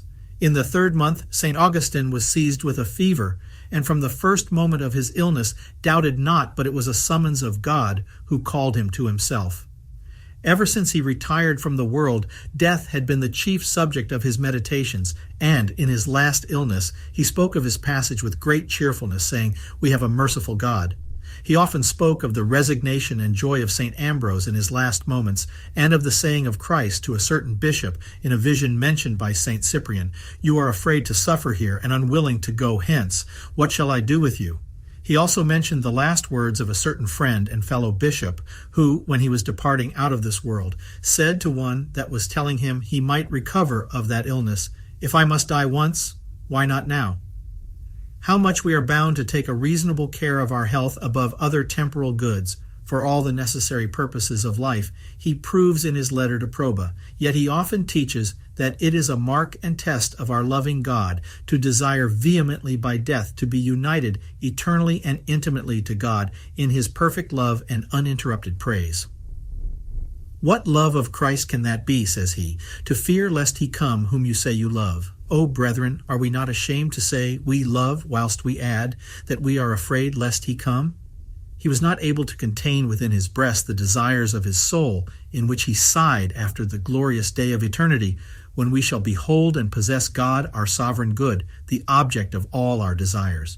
Then, says he, we shall bend to him the whole attention and all the affections of our souls, and we shall behold him face to face. We shall behold and love. We shall love and praise. See what will be in the end, without interruption or end. He thus expresses his sighs with David, "Till I shall come, till I appear before him, I cease not to weep, and these tears are sweet to me as food. With this thirst with which I am consumed, with which I am ardently carried towards the fountain of my love, whilst my joy is delayed, I continually burn more and more vehemently. In the prosperity of the world, no less than in its adversity, I pour forth tears of this ardent desire, which never languishes or abates. When it is well with me as to the world, it is ill with me, till I appear before the face of my God. He redoubled his fervor in these holy sighs as he drew nearer his term, and he prepared himself for his passage to eternity by the most humble compunction and penance. He used often to say in familiar discourse that after the remission of sins received in baptism, the most perfect Christian ought not to leave this world without condign penance. In his last illness, he ordered the penitential Psalms of David to be written out and hung in tablets upon the wall by his bed, and as he there lay sick, he read them with abundance of tears. Not to be interrupted in these devotions, he desired, about 10 days before his death, that no one should come to him except at those times when either the physicians came to visit him or his food was brought to him. This was constantly observed, and all the rest of his time was spent in prayer. Though the strength of his body daily and hourly declined, yet his senses and intellectual faculties continued sound to the last. He calmly resigned his spirit into the hands of God from whom he had received it on the 28th of August, 430, after having lived 76 years, and spent almost 40 of them in the labors of the ministry. He made no will, for this poor man of Christ had nothing to bequeath. He had given charge that the library which he had bestowed on his church should be carefully preserved. Posidius adds, "We being present, a sacrifice was offered to God for his recommendation, and so he was buried, in the same manner as St. Augustine mentions to have been done for his mother." The same author tells us that whilst the saint lay sick in bed, by the imposition of his hands, he restored to perfect health a sick man, who, upon the intimation made to him in a vision, was brought to him for that purpose. And he says, "I knew both when he was priest and when he was bishop, that being requested to pray for certain persons that were possessed, he had poured out prayers and supplications to our Lord, and the devils departed from them." An authentic account of several other miracles with which he was favored by God may be read in his life compiled by the pious and learned Mr. Woodhead. It was ascribed to his prayer that the city of Hippo was not taken in that siege, which the barbarians razed after having continued it 14 months. Count Boniface afterward hazarded another battle, but with no better success than before. He therefore fled into Italy, and all the inhabitants of Hippo withdrew into foreign countries, abandoning the empty town to the barbarians, who then entered and burnt part of it. The saint's body, which was buried in the Church of Peace, called St. Stephen's S, since St. Augustine had deposited there a portion of that martyr's relics in 424, was respected by the barbarians, though they were Arians, and his library escaped their fury. Bede says in his True Martyrology that the body of St. Augustine was translated into Sardinia, and in his time redeemed out of the hands of the Saracens, and deposited in the church of St. Peter at Pavia about the year 720. Oldrad, Archbishop of Milan, wrote a history of this translation by order of Charlemagne, extracted from authentic archives, then kept at Pavia. He says that the bishops who were banished by Huneric into Sardinia took with them these relics about 50 years after the saint's death, and that they remained in that island till Luitprand, the pious and magnificent king of the Lombards, procured them from the Saracens for a great sum of money. He took care to have this sacred treasure hid with the utmost care under a brick wall, in a coffin of lead enclosed in another of silver, the whole within a coffin of marble, upon which in many places was engraved the name Augustinus. In this condition, the sacred bones were discovered in 1695. They were incontestably proved authentic by the Bishop of Pavia in 1728, whose sentence was confirmed by Pope Benedict XIII in the same year, as is related by Fontanini in an express dissertation, and by Turon in his life of that pope. The Church of St. Peter in Pavia, from this treasure, is now called St. Augustine's, and is served both by Augustine friars and by regular canons of his rule. His festival is mentioned in the Martyrology, which bears the name of St. Jerome, and in that of Carthage as old as the 6th century. In the life of St. Caesarius, written in that age, it is mentioned to have been then kept with great solemnity. It is a holiday of obligation in all the dominions of the King of Spain. A general council being summoned to meet at Ephesus against Nestorius in 431, the Emperor Theodosius sent a particular rescript by a special messenger into Africa to invite St. Augustine to it, but he was departed to eternal bliss. This saint was not only the oracle of his own times, but of the principal among all the Latin fathers that came after him, who often have only copied him, and always professed to adhere to his principles. Peter Lombard, St. Thomas Aquinas, and other eminent masters among the schoolmen have trodden in their steps. The councils have frequently borrowed the words of this holy doctor in expressing their decisions. On the great commendations which Innocent I, Celestine I, St. Gregory the Great, and other popes and eminent men have bestowed on his doctrine, see Orsi, Godot, Masuli, Gonet, Usher, and innumerable others. An abstract of his doctrine is given us by Salier, and in a judicious and clear manner by the learned Mr. Brearley, in a book entitled The Religion of St. Augustine, printed in 1620. He shows how great was the veneration which the first reformers generally expressed for this father. Luther affirms that since the apostles' time the church never had a better doctor than St. Augustine, and that, after the sacred scripture, there is no doctor in the church who is to be compared to Augustine. Dr. Kuhl says, "He was a man far beyond all that ever were before him, or shall in likelihood follow after him, both for divine and human learning, those being accepted that were inspired." Dr. Field calls him the greatest of all the fathers, and the worthiest divine the Church of God ever had since the apostles' time. Mr. Forrester styles him the monarch of the fathers. To mention one of our own times, the learned and most celebrated professor at Berlin, James Brucker, in his critical history of philosophy, extols exceedingly the astonishing genius and penetration and the extensive learning of this admirable doctor, and tells us that he was much superior to all the other great men who adorned that most learned age in which he flourished. The same author, in his abridgment or institutions of the philosophical history, calls him the bright star of philosophy. These testimonies agree with that of Erasmus, who calls St. Augustine the singularly excellent father and the chief among the greatest ornaments and lights of the Church. Eximius pater, inter summa ecclesiae, ornamenta ac lumina princeps.